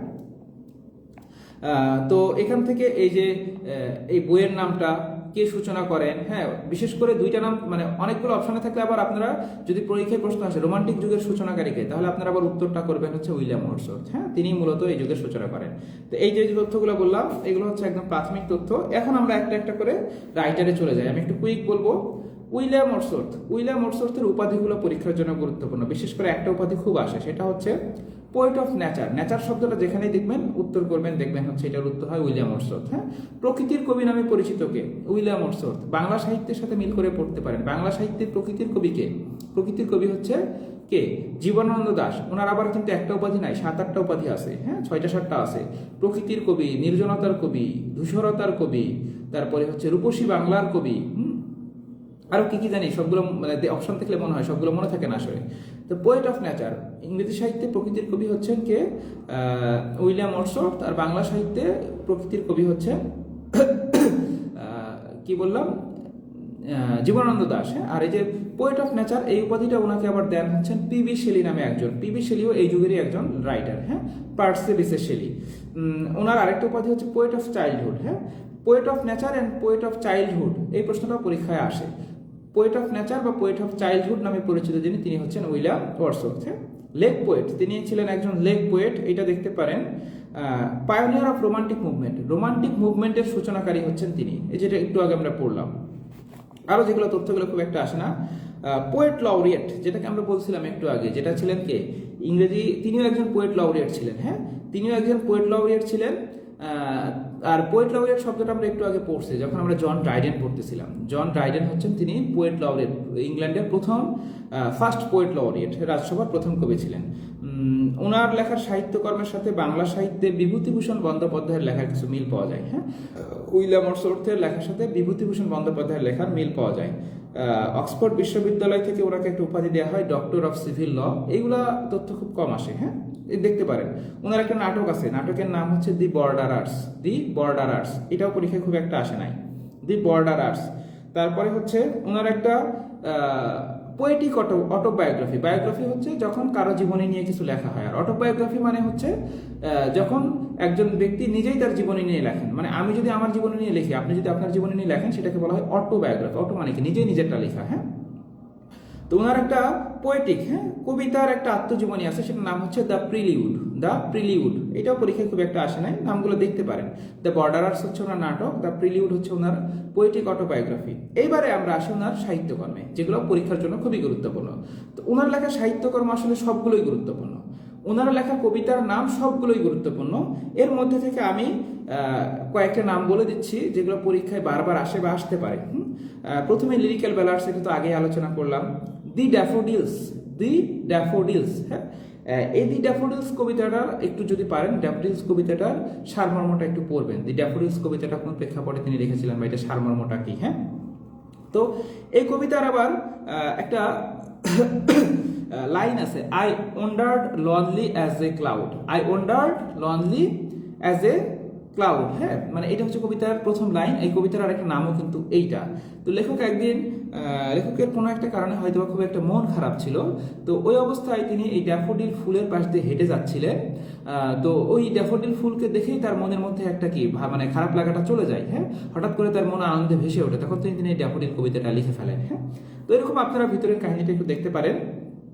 তো এই ড্যাফোডিল কবিতার একটা মানে মিনিং আছে, মিনিংটা হচ্ছে nature has a healing power to a sorrow stricken heart. মানে যে হৃদয়টা কি খুবই দুঃখ ভারাক্রান্ত আছে, হ্যাঁ, সেই হৃদয়টাকে প্রকৃতি কিন্তু মুহূর্তেই কি তার ঔষধ, মানে তার রোগটা সারাইতে পারে। মূল কথাটা হচ্ছে প্রকৃতির নিরাময় ক্ষমতা আছে, এটা হচ্ছে এই কবিতাটার মূল কথা। যেমন লেখক পাশ দিয়ে হেঁটে যাওয়ার সময় তার মনটা ভালো হয়ে গেছিল, অনেকটা সেই রকম দি ড্যাফোডিলস। তো এখানে আবার আমাদের আরেকটা বিষয় খেয়াল করতে হবে যে একই নামের সাহিত্যকর্মের মিল অমিল আছে। দি ড্যাফোডিলস এইটা হচ্ছে একটা কবিতা, হ্যাঁ, যেটা লিখেছেন কি বললাম, উইলিয়াম ওয়ার্ডসওয়ার্থ। তবে আবার শুধু ড্যাফোডিলস, আবার আরেকটা আছে টু ড্যাফোডিলস। একটা হচ্ছে দি ড্যাফোডিলস, শুধু ড্যাফোডিলস, টু ড্যাফোডিলস। হ্যাঁ, তো তিনটা আলাদা আলাদা লেখা। মূলত পরীক্ষায় এটাই বেশি আসে, উইলিয়াম ওয়ার্ডসওয়ার্থের এই লেখাটাই। তারপরে বাকিগুলো আমরা একটু জানি। টু ড্যাফোডিলস নামে একটা কবিতা আছে, যেটা আমরা পড়ে এসেছি অলরেডি, যেটা আমরা পড়েছি হচ্ছে কোন পিরিয়ডে, ওই যে এলিজাবেথ পিরিয়ডের পরে যেগুলো ছিল, কমনওয়েলথ বা ক্যারোলিন পিরিয়ডে আমরা পড়ে এসেছিলাম। হ্যাঁ, ক্যারোলিন মানে কি রেনেসা পিরিয়ডের মধ্যন্তর্গত একটা পিরিয়ডে পড়েছিলাম। রবার্ট হেরিক, রবার্ট হেরিকের একটা লেখা আছে, সেটার নাম হচ্ছে টু ড্যাফোডিলস, এটাও একটা কবিতা। আর আমরা যখন আধুনিক যুগ পড়তে যাব, সেখানে আমরা আবার একটা কবিতার নাম পাবো, সেটা হচ্ছে টেড হিউজের লেখা। টেড হিউজ, ওনার লেখা একটা কবিতার নাম হচ্ছে শুধু ড্যাফোডিলস। হ্যাঁ, তবে দি ড্যাফোডিলসটাই পরীক্ষায় বেশি আসে। এটা গেল ড্যাফোডিলস সম্পর্কিত কিছু তথ্য। টিনটার্ন অ্যাবে, হ্যাঁ, এনার আরেকটা কবিতার নাম, এটাও পরীক্ষায় মাঝে মাঝে আসে। টিনটার্ন অ্যাবে, টিনটার্ন অ্যাবে, হ্যাঁ, এই নামটা দেখবেন। তারপরে হচ্ছে একটা তথ্য এখানে মনে রাখতে পারেন যে কবি নিজেকে প্রকৃতির পূজারী হিসেবে বিবেচনা করেন। হ্যাঁ, তিনি বলেন যে তিনি হচ্ছেন প্রকৃতির পূজারী, ওরশিপার অফ নেচার। তো এই কবিতার মধ্যেই তিনি মূলত নিজেকে প্রকৃতির পূজারী হিসেবে দাবি করেছেন। হ্যাঁ, টিনটার্ন অ্যাবে, এই তথ্যটা মনে রাখবেন। তারপরে হচ্ছে দি সলিটারি রিপার, দি সলিটারি রিপার, হ্যাঁ, একাকী শস্য আহরণকারী। এটা মনে হয় স্কটল্যান্ডের কোনো একটা নির্জন এলাকার মধ্যে একটা মেয়ের একাকী শস্য আহরণ করার সময় গান গেয়ে ওঠা, ফসল কাটা এবং করুণ সুরে গান গেয়ে ওঠা, এরকম কোনো একটা কাহিনী আছে। সেটার কাহিনী হচ্ছে দি সলিটারি রিপার। হ্যাঁ, দি সলিটারি রিপার, এই নামটাও কিন্তু পরীক্ষার জন্য গুরুত্বপূর্ণ, এই নামটা পরীক্ষায় আসে, দি সলিটারি রিপার। এরপরে হচ্ছে ode on immortality, ode on immortality, অমরত্বের গান। এটা পরীক্ষায় খুব একটা আসে না, তবে ওডে এই নামটা দিয়ে, ওড এই নামটা দিয়ে আবার বেশ কিছু সাহিত্যকর্ম আছে, যেটা এই যুগেরই অন্যান্য লেখকেরা লিখেছেন, আমরা একটু পরে পাবো। হ্যাঁ, এরপরে লিখেন মাইকেল। মাইকেল একটা মেষ পালকের কাহিনী খুব সম্ভবত। মাইকেল এই নামটা মাঝে মাঝে একবার বা দুইবার পরীক্ষায় হয়তো আসছে, হ্যাঁ, এটাও গুরুত্বপূর্ণ। Written in March, written in March এটা খুব একটা আসে নাই। বিশেষ করে আপনারা পড়ার সময় দেখবেন কোনগুলো বিগত বছরে আসছে, সেটা মিসিং করাই যাবে না। হ্যাঁ, revolution and independence, revolution and independence এগুলো কম কম আসে। দি daffodils, Tintern abbey, the solitary reaper এগুলো মোস্ট ইম্পর্টেন্ট। এবারে আসে আরেকটা রেইনবো, এইটা আবার পরীক্ষার জন্য খুবই গুরুত্বপূর্ণ। রেইনবো, হ্যাঁ, রেইনবো এটার আবার আরেকটা নাম আছে, মাই হার্ট লিফটস আপ। হ্যাঁ, রেইনবো এই কবিতার আরেকটা নাম হচ্ছে my heart lifts up, my heart lifts up. হ্যাঁ, তো এইখানে একটু খেয়াল করতে হবে যে এখানেও নামের একটু সমস্যা আছে।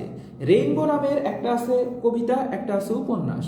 যদি পরীক্ষায় প্রশ্ন আসে রেইনবো নামের কবিতাটি কে লিখেছেন, তাহলে উত্তর হবে উইলিয়াম ওয়ার্ডসওয়ার্থ। হ্যাঁ, আর যদি পরীক্ষায় প্রশ্ন আসে রেইনবো একই নাম, নামের কোনো পার্থক্য নাই, কিন্তু যদি প্রশ্ন আসে যে ক্যাটাগরির দিক থেকে আলাদা, রেইনবো নামের উপন্যাসটি কে লিখেছেন, তখন উত্তর করতে হবে ডি.এইচ. লরেন্স। হ্যাঁ, ডি.এইচ. লরেন্স হচ্ছেন, ওনার পূর্ণ নামটা হচ্ছে ডেভিড হার্বার্ট লরেন্স। তিনি হচ্ছেন আধুনিক যুগের একজন ঔপন্যাসিক। ওনার থেকেও বিসিএস প্রিলিমিনারি পরীক্ষায় প্রশ্ন হয় এবং এই প্রশ্নটাও আসে। তাহলে রেইনবো নামের কবিতাটা লিখেছেন কে লিখেছেন, উইলিয়াম ওয়ার্ডসওয়ার্থ। আর রেইনবো নামের উপন্যাসটা লিখেছেন হচ্ছে ডি.এইচ. লরেন্স। হ্যাঁ, এরপরে দি এক্সকারশন, দি এক্সকারশন। হ্যাঁ, এই নামটাও পরীক্ষায় খুব বেশি একটা আসে না, এই নামটা মনে রাখতে পারেন। আরেকটা নাম আছে লুসি পোয়েমস, এইটা আবার পরীক্ষার জন্য গুরুত্বপূর্ণ। লুসি পোয়েমস, লুসি নামের একটা মেয়েকে নিয়ে একটা সিরিজ আর কি, 5টা সিরিজ আছে মোটামুটি। একটা মেয়ের একটা ইয়ং একটা মেয়ে, হ্যাঁ, মানে একটা মেয়ে যে হচ্ছে খুবই অল্প বয়সে মারা যায়, নাম হচ্ছে লুসি। ওই মেয়ের কাহিনীকে নিয়ে একটা কবিতা, সেটা হচ্ছে লুসি পোয়েমস। হ্যাঁ, তাহলে বিশেষ করে লিরিক্যাল ব্যালান্স তো থাকলোই, the daffodils, Tintern abbey, the solitary reaper, Michael, rainbow, Lucy poems এই নামগুলো পরীক্ষায় প্রায় প্রায় আসে। আর উইলিয়াম ওয়ার্ডসওয়ার্থের উক্তিগুলো পরীক্ষার জন্য খুবই গুরুত্বপূর্ণ। বিশেষ করে এই যুগের, আমি এটা একবারে ক্লিয়ার করে দিই, বারবার হয়তো বা আর না বলি, এই যুগের যে ইম্পর্টেন্ট রাইটারগুলো বিশেষ করে আমি বলি উইলিয়াম ওয়ার্ডসওয়ার্থ, তারপরে এস.টি. কলরিজ, পিবি শেলি, তারপরে হচ্ছে জন কিটস, তারপরে হচ্ছে লর্ড বাইরন। উনাদের উক্তি যার বইয়ে যে কয়টা উক্তি আছে সবই পড়বেন। হ্যাঁ, কারণ এখান থেকে ইদানিং পরীক্ষায় খেয়াল করা যাচ্ছে যে এই যুগের রাইটারগুলো থেকে কবিতার লাইন তুলে দিয়ে প্রশ্নটা করা হচ্ছে এরকম যে একটা কবিতার লাইন তুলে দেওয়া হচ্ছে, দিয়ে বলা হচ্ছে এটা কার উক্তি, এরকম হতে পারে প্রশ্ন করা হচ্ছে এটা কোন কবিতার উক্তি। খেয়াল করে দেখেন এরকমও প্রশ্ন আসছে এটা কোন কবিতার উক্তি। তার মানে শুধু কার উক্তি এটা পড়লেও আমাদের চলবে না, ওই উক্তিটা কোন কবিতার সেটাও একটু জানতে হবে। হ্যাঁ, তো এই যুগের রাইটারগুলো থেকে উক্তিগুলো খুবই ইম্পর্টেন্ট। আমরা উক্তিগুলো এই যুগের রাইটারদের ক্ষেত্রে যার বইয়ে যে কটা উক্তি আছে সবই পড়ার চেষ্টা করব। বিশেষ করে যে উক্তিগুলো মার্ক করা আছে বা যেটা বিগত বছরে আসছে সেটা কোনোভাবেই মিস করা যাবে না, স্কিপ করা যাবে না, সেটা মনে রাখতেই হবে। হ্যাঁ, একবারে বলে ফেললাম। এবারে আসি হচ্ছে আমরা, তো এর মধ্যে উইলিয়াম ওয়ার্ডসওয়ার্থের সবই ইম্পর্টেন্ট। উইলিয়াম ওয়ার্ডসওয়ার্থের পরীক্ষায় উক্তি বলেন, ওনার জীবনী বলেন, সাহিত্যকর্মের নাম বলেন, কবিতার লাইন বলেন, সবই কিন্তু গুরুত্বপূর্ণ। এরপরে আমরা আসি হচ্ছে এস.টি. কোলরিজ। হ্যাঁ, স্যামুয়েল টেইলর কোলরিজ পূর্ণ নাম। অনেক সময় লেখকদের পূর্ণ নামটা পরীক্ষায় মাঝে মাঝে, খুব বেশি একটা না, 2-1বার আসতে দেখা গেছে। তো যেসব রাইটারের এরকম আবার পূর্ণ রূপটা আছে সেটা একটু দেখবেন। স্যামুয়েল টেইলর কোলরিজ, ওনার টাইটেলটা দেখেন অতি প্রাকৃতের কবি। ওনাকে বলা হয় পোয়েট অফ সুপার ন্যাচারালিজম, অতি প্রাকৃতের কবি। তিনি ওয়ার্ডসওয়ার্থের সঙ্গী ছিলেন। হ্যাঁ, তিনি আফিমে আসক্ত ছিলেন। হ্যাঁ, দেখেন এই যুগের আরেকজনও কিন্তু আফিম খেতেন, ওনার নাম হচ্ছে জন কিটস। উনিও আফিম খেতেন, তবে এই এস.টি. কোলরিজের মতো এত আসক্ত ছিলেন না। হ্যাঁ, আসক্ত ছিলেন হচ্ছে এস.টি. কোলরিজ, এবং ওনার যে চিকিৎসা, হ্যাঁ, এবং উনি এত পরিমাণে আফিম খেতেন যে ওনার আসলে কি যক্ষা হয়ে গিয়েছিল মনে হয়। হ্যাঁ, তো ওনার চিকিৎসাটাও শেষ পর্যন্ত কিন্তু এই আফিম দিয়েই করতে হয়। হ্যাঁ, ওনার একটা সমালোচনামূলক গ্রন্থ আছে, এই নামটা পরীক্ষায় খুব আসে, বায়োগ্রাফিয়া লিটারেরিয়া। এটা হচ্ছে ওনার একটা সমালোচনামূলক গ্রন্থ, বায়োগ্রাফিয়া লিটারেরিয়া। এই নামটা পরীক্ষার জন্য গুরুত্বপূর্ণ। তারপরে হচ্ছে এটা পরীক্ষায় খুব একটা আসে না, যে ওনার লেখা পড়লে পাঠকের মনে এক ধরনের অবিশ্বাস তৈরি হয়। হ্যাঁ, মানে অবিশ্বাস্য বিষয়কেও মানুষ বিশ্বাস করতে শুরু করে, অনেকটা এরকম।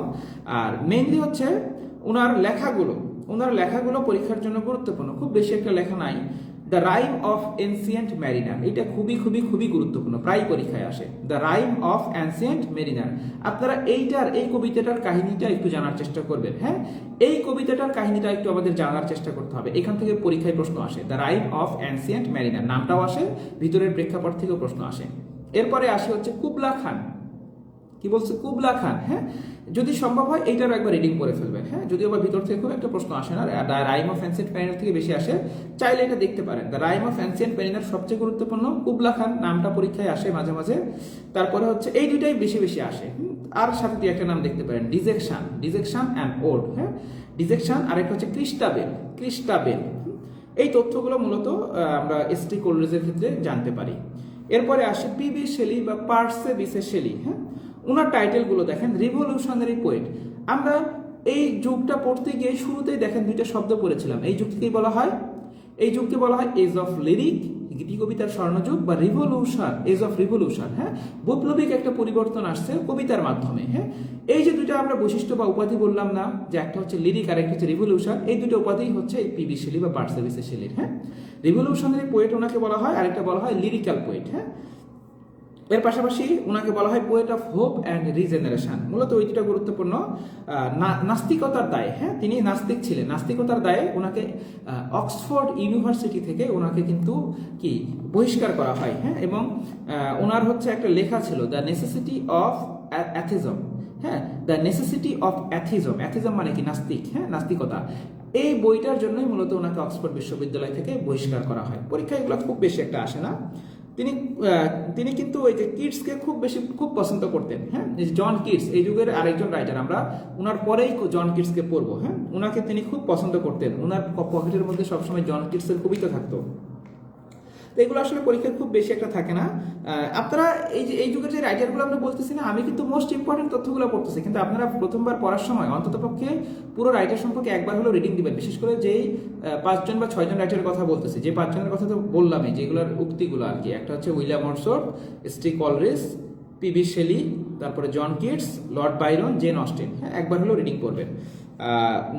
বাংলাদেশের শেলি বলা হয় কাকে? বাংলাদেশের শেলি বলা হয় জীবনানন্দ দাশকে। হ্যাঁ, বাংলাদেশের শেলি বলা হয় জীবনানন্দ দাশকে। আর একটু আগে যেটা পড়তেছিলাম সেটা হচ্ছে প্রকৃতির কবি জীবনানন্দ, উইলিয়াম ওয়ার্ডসওয়ার্থ। আর বাংলা সাহিত্যে প্রকৃতির কবি উপাধির ক্ষেত্রে মিল আছে হচ্ছে উইলিয়াম ওয়ার্ডসওয়ার্থের সাথে। আর উইলিয়াম ওয়ার্ডসওয়ার্থের মতন আবার লেখালেখি করতেন কে? বিভূতিভূষণ বন্দ্যোপাধ্যায়। কনফিউশনগুলো ক্লিয়ার করে পড়বেন। হ্যাঁ, তাহলে আর কোনো ঝামেলা থাকবে না। এবারে আসে আমরা ওনার লেখা বই এগুলোতে। হ্যাঁ, তো ওনার লেখা বইয়ের নামগুলো সবগুলো একটু দেখার চেষ্টা করবেন। হ্যাঁ, ওনার লেখা বইয়ের নামগুলো গুরুত্বপূর্ণ। তারপর আমি কয়েকটা বলি। দ্য রিভোল্ট অফ ইসলাম, এটা ওনার একটা বিখ্যাত কবিতার বই। দ্য রিভোল্ট অফ ইসলাম, এই নামটা গুরুত্বপূর্ণ। The revolt of Islam. এরকমই আবার একটা নাম দেখবেন, দ্য স্পিরিট অফ ইসলাম নামে একটা লেখা আছে, এটা মাঝে মাঝে পরীক্ষায় আসে। এটা লিখেছেন স্যার সৈয়দ আমির আলী। হ্যাঁ, দ্য রিভোল্ট অফ ইসলাম এটা লিখেছেন P B Shelley. The spirit of Islam নামে একটা লেখা আছে, লিখেছেন sir Syed Ali. A defence of poetry, এগুলো পরীক্ষায় খুব বেশি একটা আসে না। হ্যাঁ, নামগুলো একবার দেখে রাখবেন। এ ডিফেন্স অফ পোয়েট্রি, সাহিত্য সমালোচনামূলক গ্রন্থ। প্রমেথাস আনবাউন্ড, এই নামটা দেখতে পারেন, প্রমেথাস আনবাউন্ড। হ্যাঁ, এটা হচ্ছে ওনার একটা 4 অ্যাক্ট, 4টা চরিত্রের একটা নাটক। তো এখানে আবার একটা দেখায় যে গ্রিক লিটারেচারের জনক বা ফাদার যিনি, হ্যাঁ, গ্রিক সাহিত্যিকের জনক যিনি, তো ওনাকে বলা, ওনার নাম হচ্ছে অ্যাসকাইলাস। ওনার আবার বিখ্যাত যেটা নাটক আছে, এই নামের সাথে একটু মিল আছে। হ্যাঁ, প্রমেথাস আনবাউন্ড, আমরা একটু আগে বললাম প্রমেথাস আনবাউন্ড, এটা লিখেছেন পিবি শেলি। আর প্রমেথাস বাউন্ড নামে একটা লেখা আছে, সেটা লিখেছেন অ্যাসকাইলাস। হ্যাঁ, তো এটা পরীক্ষা আসলে খুব বেশি একটা আসতে দেখা যায় না, চাইলে মনে রাখতে পারেন। ওনার একটা এলেজি, এটা পরীক্ষার জন্য গুরুত্বপূর্ণ, এটা পরীক্ষায় আসে। হ্যাঁ, অ্যাডোনাইস, অ্যাডোনাইস নামে ওনার একটা এলেজি লিখেছেন। হ্যাঁ, অ্যাডোনাইস নামে ওনার একটা এলেজি আছে, এটা হচ্ছে ওনার বন্ধুর মৃত্যুকে কেন্দ্র করে লেখা, যিনাকে উনি খুব বেশি পছন্দ করতেন, জন কিটস, এই যুগেরই আরেকজন রাইটার। হ্যাঁ, জন কিটসের মৃত্যুকে কেন্দ্র করে তিনি যে এলেজি লেখেন, সেই এলেজিটার নাম হচ্ছে অ্যাডোনাইস। এইটা পরীক্ষায় খুবই গুরুত্বপূর্ণ। এখানে প্রশ্ন পরীক্ষায় দুইভাবে হয়ে থাকে। হ্যাঁ, একটা প্রশ্নটা হয় Adonais is a elegy written by, Adonais is a elegy written on. খেয়াল করতে হবে প্রশ্নে কি লেখা আছে, কোন প্রিপোজিশন ব্যবহার করা আছে। যদি বলা হয় রিটেন বাই, তার মানে কি? এটা দ্বারা বোঝাচ্ছে এই অ্যাডোনাইস নামের এই যে এলেজিটা, এই এলেজিটা কে লিখেছেন। আর যদি প্রশ্নটা করা হয় Adonais is a elegy written on, on মানে কি? এটা কার মৃত্যুকে কেন্দ্র করে লেখা হয়েছে। হ্যাঁ, প্রশ্ন কিন্তু এরকম হতে পারে, হুট করে দেখে অ্যান্সার করা যাবে না, খেয়াল করতে হবে প্রশ্নে কি বলা হয়েছে।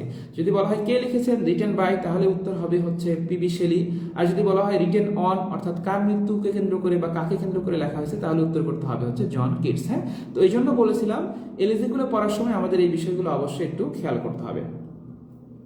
তারপরে দেখেন ওনার আরো কিছু কবিতার নাম আছে গুরুত্বপূর্ণ, এর মধ্যে দুইটা নাম আছে ওড দিয়ে। বললাম না যে ওড নামগুলো একটু পরেই আসবে, তো এই ওড নাম দিয়ে কিছু কনফিউশন তৈরি হয়। বিশেষ করে কনফিউশনগুলো তৈরি হয় একটা হচ্ছে পিবি শেলি, একটা হচ্ছে জন কিটস, এই দুজনের মধ্যেই। ওড নাম দিয়ে বেশিরভাগ যে কবিতার নামগুলো আছে সেইগুলো লিখেছেন হচ্ছেন জন কিটস।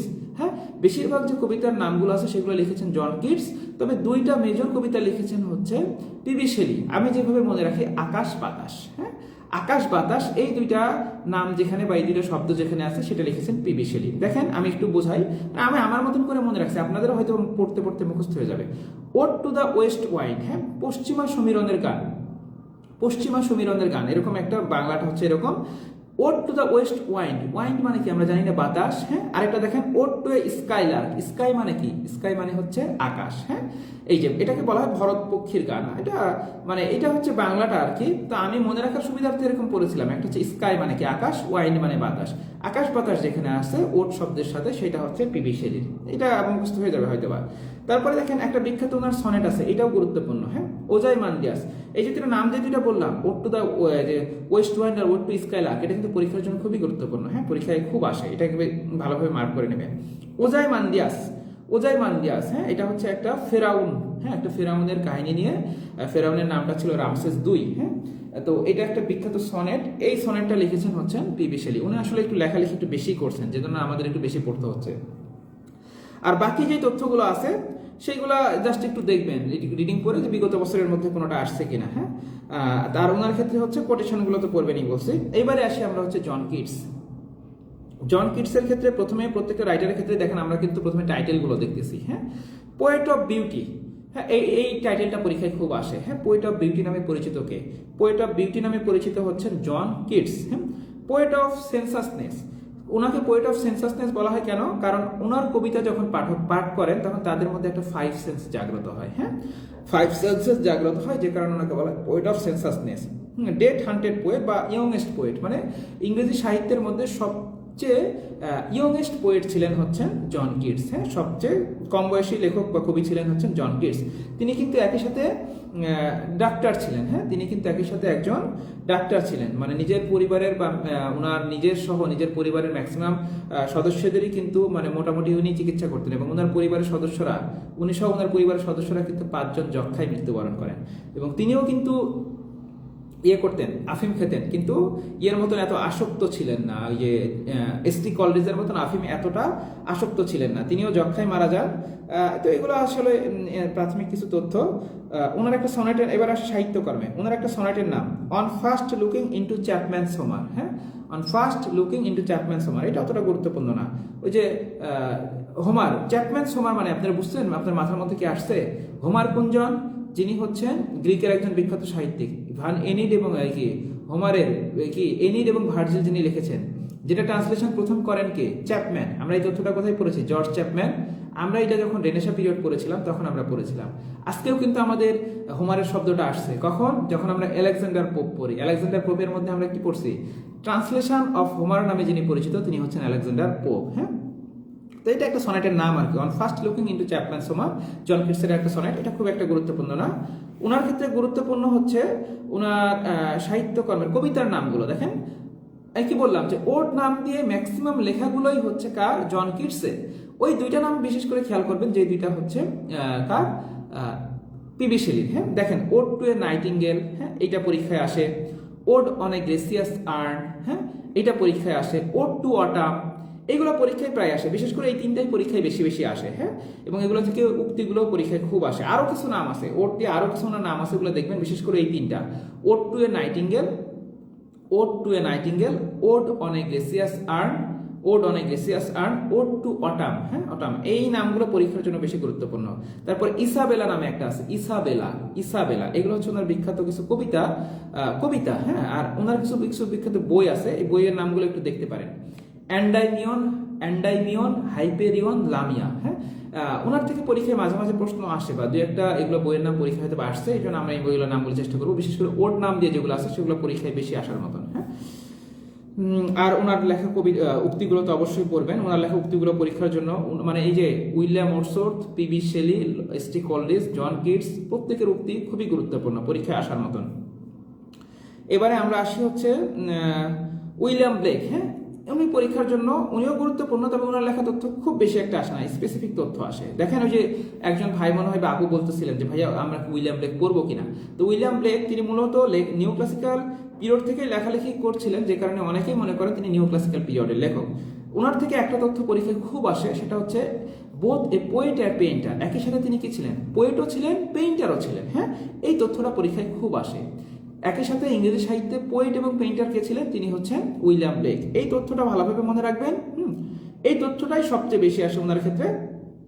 ওনার বইয়ের নামগুলো জাস্ট একবার দেখতে পারেন, এগুলো থেকে খুব একটা প্রশ্ন আসে না। Song of innocence, song of experience, song শব্দটা আছে। হ্যাঁ, তারপর হচ্ছে মিল্টন এ পোয়েম, এগুলো যদি বিগত বছরের মধ্যে কোনোটা এসে থাকে সেটাকে গুরুত্ব দিতে পারেন। হ্যাঁ, এই নামটা একটু চাইলে মনে রাখতে পারেন। ওনার একটা ফেমাস বুক আছে, marriage of hell and heaven. হ্যাঁ, একটা আধ্যাত্মিক একটা বই আছে, marriage of hell and heaven. হ্যাঁ, এগুলো আর ওই যে বললাম যে বিগত বছরের প্রশ্নের মধ্যে যদি কিছু পান সেটা দেখতে পারেন, তবে ওগুলোর বাইরে স্পেসিফিক অন্য রাইটারের ক্ষেত্রে খুব বেশি একটা তথ্য জানার দরকার নেই।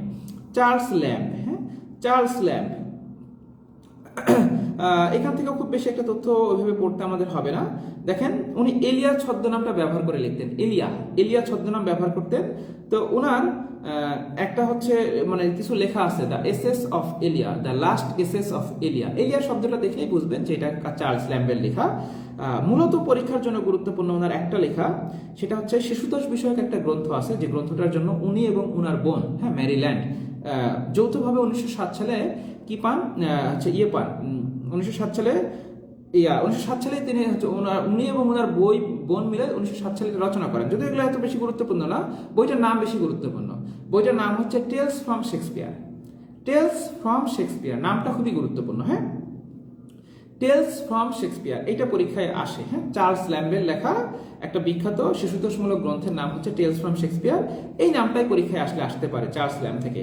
আর চাইলে আরেকটা বইয়ের কবিতার নাম আছে, the old familiar faces, the old familiar faces, এটা চাইলে দেখে নিতে পারেন, তবে ওই নামটা অবশ্যই মনে রাখবেন, টেলস ফ্রম শেক্সপিয়ার।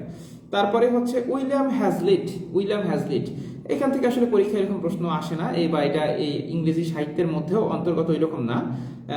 ক্রিটিক এবং এসেইস্ট, একই সাথে তিনি একজন সমালোচনাকারী এবং হচ্ছে এসেইস্ট ছিলেন, প্রবন্ধ রচনাকারী ছিলেন।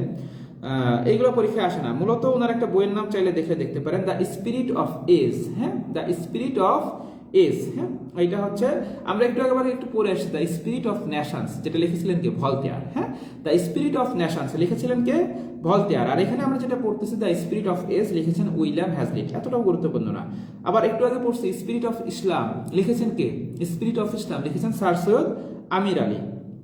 আরেকটা নাম একটু লিখে ফেলেন, the spirit of capitalism, the spirit of capitalism লিখেছেন ম্যাক্স ওয়েবার। হ্যাঁ, এরপরে আমরা আসি লর্ড বাইরন। উনি পরীক্ষার জন্য গুরুত্বপূর্ণ। হ্যাঁ, লর্ড বাইরনের প্রথমেই জানবেন ওনার পূর্ণ নামটা কি? George Gordon Lord Byron. এটা পরীক্ষায় আসে।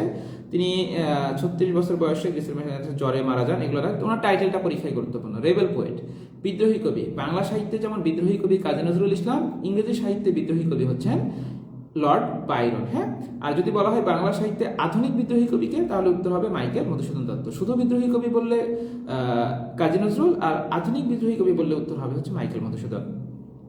তারপরে হচ্ছে বাইপোলার আই ডিসঅর্ডার, এগুলো খুব একটা লাগবে না। ওনাকে ন্যাশনাল হিরো হিসেবে গ্রিকরা সম্মান, যারা ছিলেন, হ্যাঁ, গ্রিসের যারা পাবলিক গ্রিকরা ওনাকে বলতে হচ্ছেন ন্যাশনাল হিরো, মানে উনি উসমানীয় সাম্রাজ্যের বিরুদ্ধে গ্রিসের হয়ে স্বাধীনতা যুদ্ধে অবদান রেখেছিলেন। তো এগুলো আসলে অত পরীক্ষায় খুব একটা আসে না, বিগত বছরের মধ্যে যদি কিছু পান। ওনার ক্ষেত্রে ওনার কিছু বইয়ের নাম মনে রাখতে পারেন। হ্যাঁ, যেমন হচ্ছে the vision of judgement, hours of idleness, হ্যাঁ, hours of idleness, heaven and earth. এই নামগুলো দেখতে পারেন, বিশেষ করে বিগত বছরে যদি কোনোটা এসে থাকে সেটা অবশ্যই পড়বেন। এই নামগুলো দেখতে পারেন। ওনার ক্ষেত্রে আরেকটা কবিতার নাম Childe Harold's pilgrimage, Childe Harold's pilgrimage, Childe Harold's pilgrimage এই নামটা দেখতে পারেন। এগুলো পরীক্ষায় আসলেও তুলনামূলক কম আসে। সবচেয়ে বেশি যেটা আসে, হ্যাঁ, লর্ড বাইরন থেকে সবচেয়ে বেশি যে তথ্যটা আসে সেটা হচ্ছে ডন জুয়ান।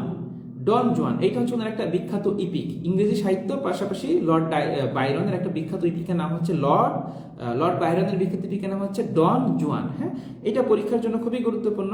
আমাদের যে কাজটা করতে হবে, ডন জুয়ানের কাহিনীর প্রেক্ষাপটটা আমাদেরকে একটু পড়ে ফেলতে হবে, পাশাপাশি এটা সার সংক্ষেপ চরিত্র উক্তি যদি থাকে অবশ্যই পড়তে হবে। আমার ওই রকম ভাবে পুরোটা মনে নেই, যতটুকু মনে আছে আপনারা অবশ্যই পড়বেন। ডন জুয়ান হচ্ছে এটার কেন্দ্রীয় চরিত্র। তো এখানে চরিত্রগুলোর নাম দেখবেন সবই ডন দিয়ে, ডন অ্যালফানসো, ডন্না জুলিয়া, ডন জুয়ান এরকম নাম আছে। তো ডন জুয়ান ওনার বিষয় এটা অনেকটা হচ্ছে পরকীয় সম্পর্কের মতন। হ্যাঁ, ডন জুয়ান এটার কেন্দ্রীয় চরিত্র। তো ওনার ফ্যামিলিতে ওনার বাবা মা ছিলেন। তো ওনার মায়ের একটা বান্ধবী নিয়মিত ওনার বাসায় যাতায়াত করতেন। তো যেভাবেই হোক ওনার মায়ের বান্ধবীর সাথে ওনার একটা পরকীয়ার সম্পর্ক হয়ে যায়। তো এইটা কিছুদিন পরে ওনার মা বুঝতে পারেন। বুঝতে পারার পরে তখন দেখেন যে না, তার সন্তানের ভবিষ্যৎ সামনে হয়তো বা খারাপ কিছু হতে পারে। এটা আজ করতে পেরে তিনি তার সন্তানকে বিদেশে পাঠিয়ে দেন। এরকম কিছু একটা কাহিনী আছে। হ্যাঁ, এটা একটু দেখতে পারেন। এরপরে আমরা আসি হচ্ছে, আমরা প্রায় একেবারে শেষ দিকে চলে আসছি। হ্যাঁ, জেন অস্টিন। হ্যাঁ, ইনি আবার পরীক্ষার জন্য গুরুত্বপূর্ণ। Gen Austin. জেন অস্টিনের ক্ষেত্রে তিনটা শব্দ বলবো, তিনটা শব্দ খুব ভালোভাবে মাথার মধ্যে নেবেন। Anti romantic female novelist, anti romantic female novelist, তিনটা দিয়ে একটু বর্ণনা করি। সেটা হচ্ছে আমরা পড়তেছি এই যুগটা কি রোমান্টিক পিরিয়ড, হ্যাঁ, কিন্তু ওনার ক্ষেত্রে হচ্ছে প্রযোজ্যটা কি হচ্ছে অ্যান্টি রোমান্টিক, ঠিক আছে। তারপরে হচ্ছে ফিমেল, এই যুগের আমরা যেগুলো পড়ে আসলাম সেগুলো কি দেখলাম, মেল, এতক্ষণ যারা ছিলেন সবাই কি মেল, উনি হচ্ছেন ফিমেল, হ্যাঁ, মানে কি মহিলা। আর এই যুগের আমরা এতক্ষণ যা পড়ে আসলাম সবাই ছিলেন কি পোয়েট, কবি, আর ওনার ক্ষেত্রে প্রযোজ্য হচ্ছে কি নোবেলিস্ট, মানে কি ঔপন্যাসিক। এইভাবে আমরা যদি মনে রাখতে পারি বিষয়টা মনে রাখা অনেকটা সহজ হয়। অ্যান্টি রোমান্টিক, রোমান্টিক সাথে অ্যান্টি রোমান্টিক, ফিমেল, মেলের সাথে ফিমেল, নোবেলিস্ট, পোয়েটের সাথে noblest, anti romantic female noblest of romantic period. এবং এটা মনে রাখবেন তিনি অবিবাহিত ছিলেন, বিয়ে শাদী করেন নাই, বাবার লাইব্রেরিতে তিনি পড়াশোনা করতেন। এগুলো পরীক্ষায় খুব একটা আসে না। অসমাপ্ত উপন্যাসের নাম হচ্ছে স্যান্ডিশান, এটাও পরীক্ষায় আসে না। মেইনলি ওনার দুইটা উপন্যাসের নাম পরীক্ষায় খুবই খুবই খুবই আসে। হ্যাঁ, দুইটা উপন্যাসের নামগুলো অনেকটা মিল আছে। Pride and prejudice, pride and prejudice, আরেকটা হচ্ছে sense and sensibility. Pride and prejudice, আরেকটা হচ্ছে সেন্স অ্যান্ড সেন্সিবিলিটি। আপনারা চেষ্টা করবেন এই দুইটা উপন্যাসের কাহিনীর প্রেক্ষাপটটা একটু জানার, বিশেষ করে প্রাইড অ্যান্ড প্রিজুডিস এইটা ভালোভাবে, সেন্স অ্যান্ড সেন্সিবিলিটিটাও জানার চেষ্টা করবেন। প্রাইড অ্যান্ড প্রিজুডিসটা ভালোভাবে অবশ্যই জানার চেষ্টা করবেন। ওইখানকার উক্তি চরিত্র যেগুলো আছে সবই এগুলো একটু পড়তে হবে। আর ওনার বাকি যে উপন্যাসগুলো আছে এগুলো যে পরীক্ষা একবারে আসে না এরকম না, যদি বিগত বছরের মধ্যে দুই একটা এসে হয়তো বা আসছে, ওই দুই একটা নাম মনে রাখতে পারেন। ওনার একটা বিখ্যাত উক্তি আছে, হ্যাঁ, এটা মেয়েদের শুনতেও হয়তো খুব ভালো লাগবে, আমি একবার বলি। A lady's imagination is very rapid. হ্যাঁ, ইমাজিনেশন মানে কি কল্পনা শক্তি। এ লেডিস মানে কি একটা মহিলার বা একটা মেয়ের কল্পনা শক্তি খুবই প্রকট বা খুবই দ্রুত কাজ করে। হ্যাঁ, ইট জাম্পস ফ্রম অ্যাডমাইরেশন টু লাভ, মানে কি এটা লাভ দেয় কোথা থেকে, অ্যাডমাইরেশন মানে কি কারো প্রশংসা করা, অ্যাডমাইরেশন টু লাভ মানে এটা দেখা যাচ্ছে কোনো একটা মেয়ে মানুষ, হ্যাঁ, কাউকে প্রশংসা করে, হ্যাঁ, প্রশংসা করতে করতেই হয় কি তাকে ভালোবেসে ফেলে মনে মনে। হ্যাঁ, যে ইট জাম্পস মানে মেয়ে মানুষের ক্ষেত্রে কল্পনা শক্তি এতটাই প্রখর যে যখন কাউকে প্রশংসা করতেছে, প্রশংসা করতে করতেই দেখা যাচ্ছে যে মনে মনে কল্পনার মাধ্যমেই তাকে ভালোবেসে ফেলছে। And from love to matrimony, এবং ভালোবাসতে বাসতে দেখা যাচ্ছে কল্পনার মধ্যে সে বিয়েও করে ফেলছে। হ্যাঁ, এটাই বলছে জেন অস্টিন। হ্যাঁ, lady's imagination is very rapid, it jumps from admiration to love and then কি from love to matrimony in a moment, মুহূর্তের মধ্যে মানে বাংলায় যেটা লেখা আছে, নারীদের কল্পনা শক্তি অত্যন্ত গতিশীল, প্রশংসা করতে গিয়ে মুহূর্তে প্রেমে পড়ে যায় এবং প্রেম থেকে মুহূর্তে বিয়ের বিষয়টাও ভেবে ফেলে। হ্যাঁ, এটা বললে আর কি অনেকেই খুব মজা পায় আর কি। হ্যাঁ, মানে আমি নর্মালি দেখা যাচ্ছে ক্লাসের মধ্যে অনেক কিছু পড়াইতে হয়, যে কারণে বা আমার অভ্যাসও নাই, আসলে স্বীকার করতেই হবে। আমি ক্লাসে সেরকম আপনাদের সাথে মানে যেরকম একটু মাঝে মাঝে গল্প করা দরকার, আসলে সময়ই পাই না। আমি যে মাঝে মাঝে চাই একটু গল্প করব, কিন্তু গল্প যে করবো ওই সময়টা হয় না। দেখেন আজকের ক্লাসটাই কতক্ষণ ধরে, মোটামুটি কতক্ষণ হয়েছে ক্লাস, 1 ঘন্টা 23 মিনিট হয়ে গেছে, মানে প্রায় 1.5 ঘন্টা। 1.5 ঘন্টায় কিন্তু আমি একটা না কথাই বলে যাচ্ছি, সুযোগ নাই তো, কারণ আমাদের অল্প সময়ের মধ্যে সবকিছু শেষ করতে হবে। আবার আমার আরেকটা বিষয় হচ্ছে যে আমি আবার এই কাজগুলো ধরেন করতে পারি না। হ্যাঁ, যে এই ঠিক আছে ঠিক আছে এইটা পড়ে নিয়েন, হ্যাঁ এই যে এখান থেকে যা যা বইয়ের মধ্যে আছে পড়ে নিয়েন, বা আমি মানে এরকম করতে গেলে নিজের কাছে একটু কেমন জানি দেখাই, রেকর্ডেড হোক বা যেই হোক, এনিহাও আমি আপনাদের মাঝে মাঝে হয়তো বা ক্লাসেও মিসিং হয়, তো যে করেই হোক আমি পুরো বিষয়টা মানে পরিপূর্ণভাবে শেষ না করা পর্যন্ত নিজের কাছে আসলে ভাল লাগে না। হ্যাঁ, এই জন্য ক্লাসে আদার্স কিছু বলার হয়তো বা এরকম সুযোগ থাকে না, তারপরেও পারলে মাঝে মাঝে আপনাদের সাথে একটু গল্প করার চেষ্টা করব। এটা গেল হচ্ছে জেন অস্টিন।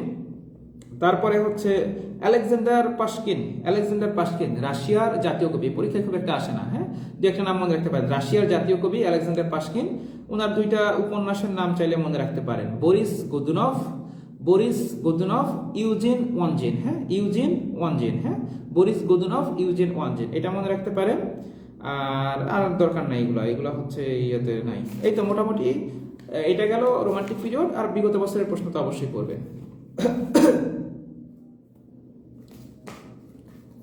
তো বলেন, অনেকদিন পর ক্লাস হইল, যদিও বা একটু অনেকই পড়া হয়ে গেছে, তো মাঝে মাঝে এরকম হবে। আমরা বলছিলাম যে কিছু কিছু ক্লাস হয়তো বা তাড়াতাড়ি শেষ হবে, কিছু ক্লাস একটু দেরি হবে। তো আমাকে একটু কাইন্ডলি বলেন যে আপনাদের ক্লাস আসলে এখনো অনেকদিন পরে এসে এখনো ক্লাস কেমন লাগতেছে? ওজেমেন্দিস, ওকে ভাইয়া ঠিক আছে। হ্যাঁ, আসলে উচ্চারণে আমাদের সবারই কম বেশি প্রবলেম আছে, যারা আসলে আমরা বিশেষ করে ইংরেজি সাহিত্য পড়ি না, হঠাৎ করে উচ্চারণ করতে গেলে এরকম হয়। ওজাইমান্দিয়াস করছি না, ওজেমান্দিস। ধন্যবাদ ভাইয়া। আচ্ছা ঠিক আছে, এই যে আবার নেটে সমস্যা করতেছে। আপনাদের কারো কোনো প্রশ্ন থাকলে একটু প্রশ্ন করতে পারেন ভাইয়া। আপনাদের যদি কারো কোনো প্রশ্ন থাকে প্রশ্ন করতে পারেন, বা কাইন্ডলি একটু জানাতে পারেন যে অনেকদিন পরে আবার আপনাদের ক্লাস হচ্ছে, বা অনেকগুলো ক্লাস আমাদের হয়ে গেছে। আজকে কত নম্বর ক্লাস? আজকে মনে হয় 26-26 নম্বর ক্লাস। এই 26 নম্বর ক্লাসে এসো কি আপনাদের কি মনে হচ্ছে যে সবকিছু ঠিকঠাক আছে কিনা? প্রথমের মতোই সবকিছু ভালো লাগতেছে, নাকি গ্যাপ ট্যাপ পড়ছে, মনে হচ্ছে যে না ভাইয়ারা ফাঁকি টাকি দিচ্ছে, এরকম কিছু মনে হচ্ছে কিনা একটু বলেন। অনেকে হয়তো বা ক্লাসে কিছু বুঝতেছেন না, এটা হওয়া স্বাভাবিক, কারণ যারা একেবারে নতুন প্রাথমিক পর্যায়ে আছেন তাদের একটু কষ্ট হতে পারে। আমি যখন প্রথমবার পড়াশোনা করতাম, শুরু করছিলাম, তখন এগুলো দেখে আমার এরকমই মনে হয়েছে। কিন্তু আমি আপনাদেরকে যেভাবে যতটুকু পারি সাজাই দেওয়ার চেষ্টা করলাম, এই অনুযায়ী আপনারা বইয়ের সাথে একটু মিলাবেন, বিষয়গুলোকে একটু কনসাইজ করে নিজের মতন করে একটু সাজায় গোছায় রাখবেন, হ্যাঁ, যাতে করে পরবর্তীতে পড়তে গেলে শুধু ওই বিষয়গুলোই পড়তে পারেন বা রিভিশন করতে পারেন। তখন বুঝবেন যে না আসলে কতখানি পড়া কমে গেছে, বা পড়াটা কত আপনি নিজে নিজে পড়তে গেলে এগুলো দেখা যাচ্ছে আপনার অনেকটা সময় লাগতো। আর কিছু না হোক, আপনার তো এখন জানা হইলো যে কি পড়তে হবে, কতটুকু পড়তে হবে। এটাতে আপনার পড়ার জন্য আপনি মানে যা সময় পেতেন তার এখন 2 গুণ বা 3 গুণ সময় পাবেন।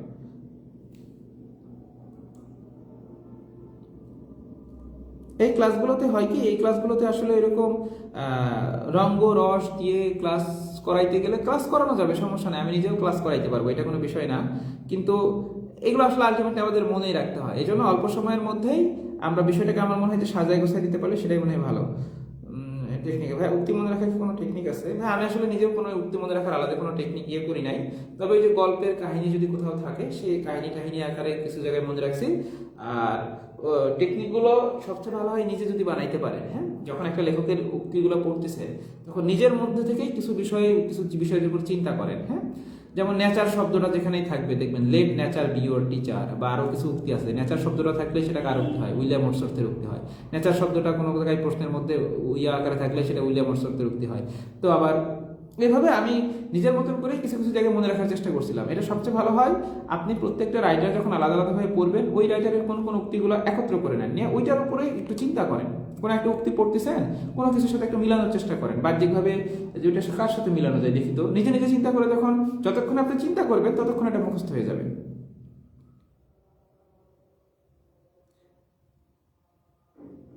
আচ্ছা ভাইয়া, উক্তি আছে ভাইয়া, লিটারি টার্মিনালগুলো আচ্ছা বলো ভাইয়া, লেফট পয়েন্ট মানে কি এটা নেক্সট ক্লাসে বলো ভাইয়া। লাস্ট বাংলাদেশ থেকে জাতীয় বিষয়গুলোর সাথে সাথে পড়ানো হয়েছে, এরপর সংবিধান ক্লাস, মাঝে ক্লাস নেই, 47-71 পর্যন্ত ক্লাস নেই, তারপর বাইরে ক্লাস নিলে ভালো হয়। 47 থেকে 71 পর্যন্ত পড়ানো হয় নাই? 47 থেকে 71 পর্যন্ত কি পড়ানো হয় নাই? কোন ক্লাস এটা? কত নম্বর ক্লাস আমাকে একটু বলেন তো। এটা পড়ানোর কথা ছিল তো মনে হয়, এটা কি দীপ্ত ভাই ক্লাস নেওয়ার কথা ছিল নাকি আমার? আচ্ছা আমি এটা একটু দেখবো, ঠিক আছে। তারপরে হচ্ছে এটা কি একটু চেক করি, সেটা হচ্ছে উম, ইন্টারন্যাশনাল কান্ট্রিগুলো থেকে কি পড়বো কত টাকা পড়বো একটু বলে দিলে উপকার হতো। বা ইন্টারন্যাশনাল ক্লাসে কি আমাদের কি হয়েছে কি ইন্টারন্যাশনাল ক্লাস কি হয়েছে আপনাদের দেশের ক্লাস বা ইয়েটা? বিশেষ করে যে দেখবেন ইন্টারন্যাশনাল ক্ষেত্রে কিছু দেশকে আমরা বলছি যে একটু মানে সবই পড়েন, ওই দেশগুলো বেশি অন্য যদি কোনো বই থেকে নাও পড়তে চান ডাইজেস্ট থেকে পড়ে নেবেন। যে দেশগুলো বেশি না 195টা স্বাধীন দেশ আছে, কিন্তু আমরা সব দেশ পড়তে পারি না। প্রত্যেকটা মহাদেশ থেকে দেখবেন 4টা 5টা, হয় কোনো কোনো মহাদেশ থেকে 1টা 2টা এরকম ভাবে পড়তে বলছি। যে হাতে গোনা কয়েকটা দেশ আছে, হ্যাঁ, এই কয়েকটা দেশ যেগুলো স্থায়ীভাবে সবসময়ের জন্য গুরুত্বপূর্ণ, ওই দেশগুলো যখন একটা বই হোক বা আপনার যদি মনে করেন আরো সংক্ষিপ্ত আকারে পড়বেন ডাইজেস্ট করলেও হয়, একটা ডাইজেস্ট থেকে পড়ে নিতে পারেন। আর ওর বাইরে অন্যান্য যেগুলো দেশ আছে সেগুলো থেকে পরীক্ষায় প্রশ্ন খুব একটা আসে না। কিছু কিছু দেশ আমাদের পরীক্ষার পূর্ববর্তী মুহূর্তে সাম্প্রতিকের মাধ্যমে হিসেবে গুরুত্বপূর্ণ হয়ে উঠতে পারে, সেগুলো একটু পড়ে নিতে হবে ওই সময়ের জন্য।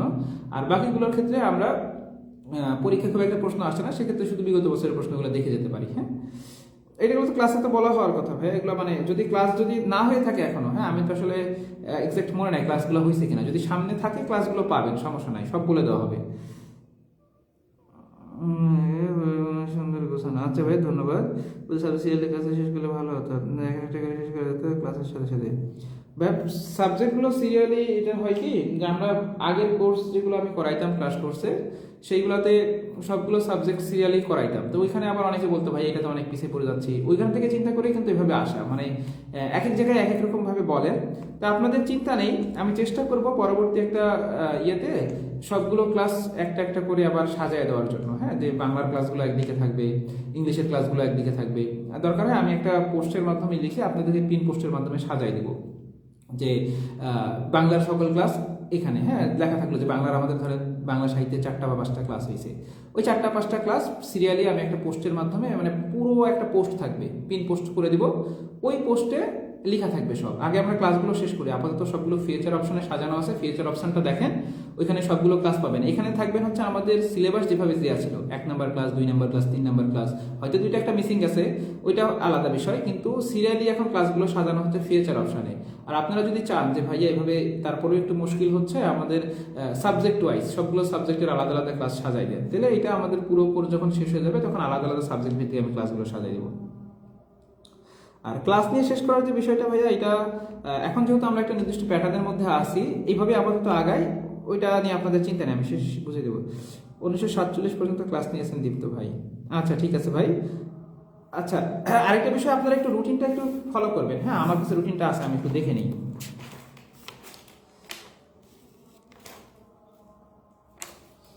আপনাদের হচ্ছে বিসিএস প্রিলি ক্র্যাশ কোর্স জাতীয় বিষয়াবলী 47 পর্যন্ত, জাতীয় বিষয়াবলীর পরে আছে হচ্ছে ইয়েটা না, ও 47 আধুনিক যুগ বাংলাদেশ কই, আচ্ছা বুঝতে পারছি। এবার জাতীয় বিষয়াবলীর 47 পর্যন্ত নিয়েছেন, 47-এর পরের গুলো 47 থেকে 70 বা 71 এগুলো মনে হয় নেওয়া হয় নাই। আচ্ছা যাই হোক, ভাই দীপ্ত ভাই হয়তো বা ক্লাস নিয়েছেন, আমি খেয়াল করি নাই, আমি ভাইকে বলবো তাহলে। হ্যাঁ, আর একটা ক্লাসের মধ্যে দিয়ে যাতে জাতীয় বিষয়গুলির বাকি যে অংশগুলো আছে তিনি যদি একটা ক্লাস নিয়ে নেন, এটা আমি ওনাকে বলে দিব।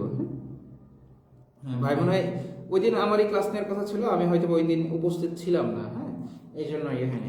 আচ্ছা, আপনাদের চিন্তা নেই, এইগুলো নিয়ে চিন্তা নেই, আমাদেরকে অবশ্য জানালেই হবে। যদি এরকমও হয় যে একটা দুটো ক্লাস আপনাদের মিসিং হয়েছে, এই ক্লাসটা যদি হয় আমাকে জানাবেন, আমি প্রয়োজনে পরবর্তীতে নিয়ে নিব। বা আমার প্রত্যেকটা বিষয়ের উপরে এগুলোতে কম বেশি ক্লাস সাজানো আছে। হ্যাঁ, আমার কিছু কিছু ক্লাস অলরেডি আছে, জাতীয় বিষয়গুলির ক্ষেত্রেও পূর্ণাঙ্গ ক্লাস আছে। হ্যাঁ, প্রয়োজনে আমার ক্লাসটাও আমি আপনাদেরকে দিয়ে দিব।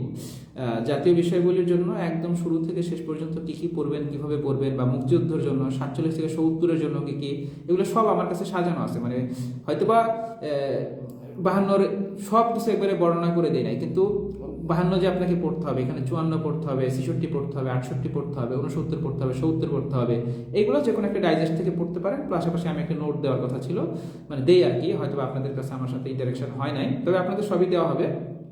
ওইগুলোকে একটু বই বা ডাইজেস্ট থেকে বা আবার নোট থেকে পড়ে ফেলবেন, বিগত বছরের প্রশ্নগুলো পড়তেই হবে, ওর বাইরে যেগুলো আছে সেগুলো অত ডিটেলসে না, শুধু বিগত বছরের প্রশ্ন করলেই চলবে। আর 71-এর ক্ষেত্রেও আমার একটা নোট করা আছে। 71-এর ক্ষেত্রে অনেকে বলেন বিগত বছরের প্রশ্ন থেকে কমন আসে না, খুবই ভ্রান্ত একটা ধারণা। বাংলাদেশ বিষয়াবলী মানেই বিগত বছরের প্রশ্ন। হ্যাঁ, আমার কাছে মনে হয়েছে কিছু প্রশ্ন তো আননোন থাকতেই পারে, কিন্তু ম্যাক্সিমাম ক্ষেত্রেই বিগত বছরের প্রশ্ন থেকে প্রচুর প্রশ্ন আসে। ইভেন মুক্তিযুদ্ধ থেকেও অনেক প্রশ্ন আসে, তারপরেও এটা একটু ডিটেলস আমাদের পড়া উচিত। হ্যাঁ, আমাদের মুক্তিযুদ্ধের উপরও ডিটেলস বলতে হচ্ছে মানে একটা বা দুইটা ক্লাস বর্ণনামূলক ক্লাস আছে। আপনাদের চিন্তার কোনো কারণ নেই। আপনাদের যদি কোনো একটা সাবজেক্টে মনে হয় যে এই বিষয়টা ভাই আমাদের প্রয়োজন, কিন্তু আমাদের কাছে মনে হয়েছে যে এটা আরেকটু ন্যারেটিভ বা আরেকটু বর্ণনামূলকভাবে আমাদের কাছে দিতে পারলে ভালো হইতো, সেক্ষেত্রে আমার কাছে আমার পুরাতন হোক বা রিসেন্ট সময়ের হোক, যেই মিলেই হোক, কম বেশি সব ক্লাসই আছে। আমাকে একটু জানাবেন যে ভাইয়া এই বিষয়টা আমাদেরকে একটু দেন, তাহলে আমি যদি সরাসরি আপনাদেরকে ক্লাসের মধ্যে নাও দিতে পারি, ওই ক্লাসটা অন্তত রেকর্ড আকারে আপনাদেরকে আমি দিয়ে দিব। হ্যাঁ,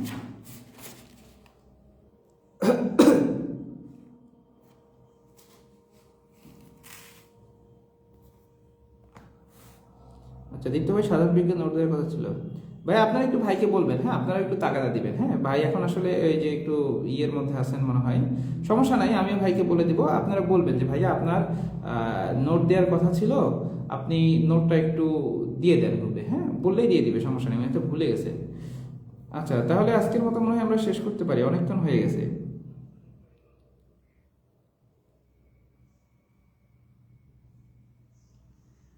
আর ভাইয়া ক্লাসে আসলে ভাইয়াকে বললেন, ভাইয়া 47-এর পরের ক্লাসগুলো নিয়ে নেবে, আমিও বলে দেবো ভাইয়া নিয়ে নেবে। আর প্রয়োজনে আমার ক্লাসটাও আমি আপনাদেরকে দিয়ে দিব।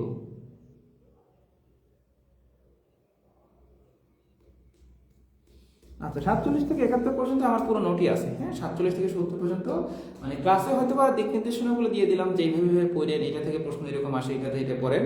আমার ওই নোটটা দেখলে ওইটা থেকে যথেষ্ট হবে। আর পাশাপাশি আমার একটু যদি মনে করেন যে এত ডিটেলস পড়বো না, আমার নোটের সাথে বিগত বছরের প্রশ্নগুলো বলবো, তাও চলবে। হ্যাঁ, আমি 47 থেকে 70 এটার একটা নোট আছে, আর 71-এর একটা নোট আছে, পিডিএফ করা আছে।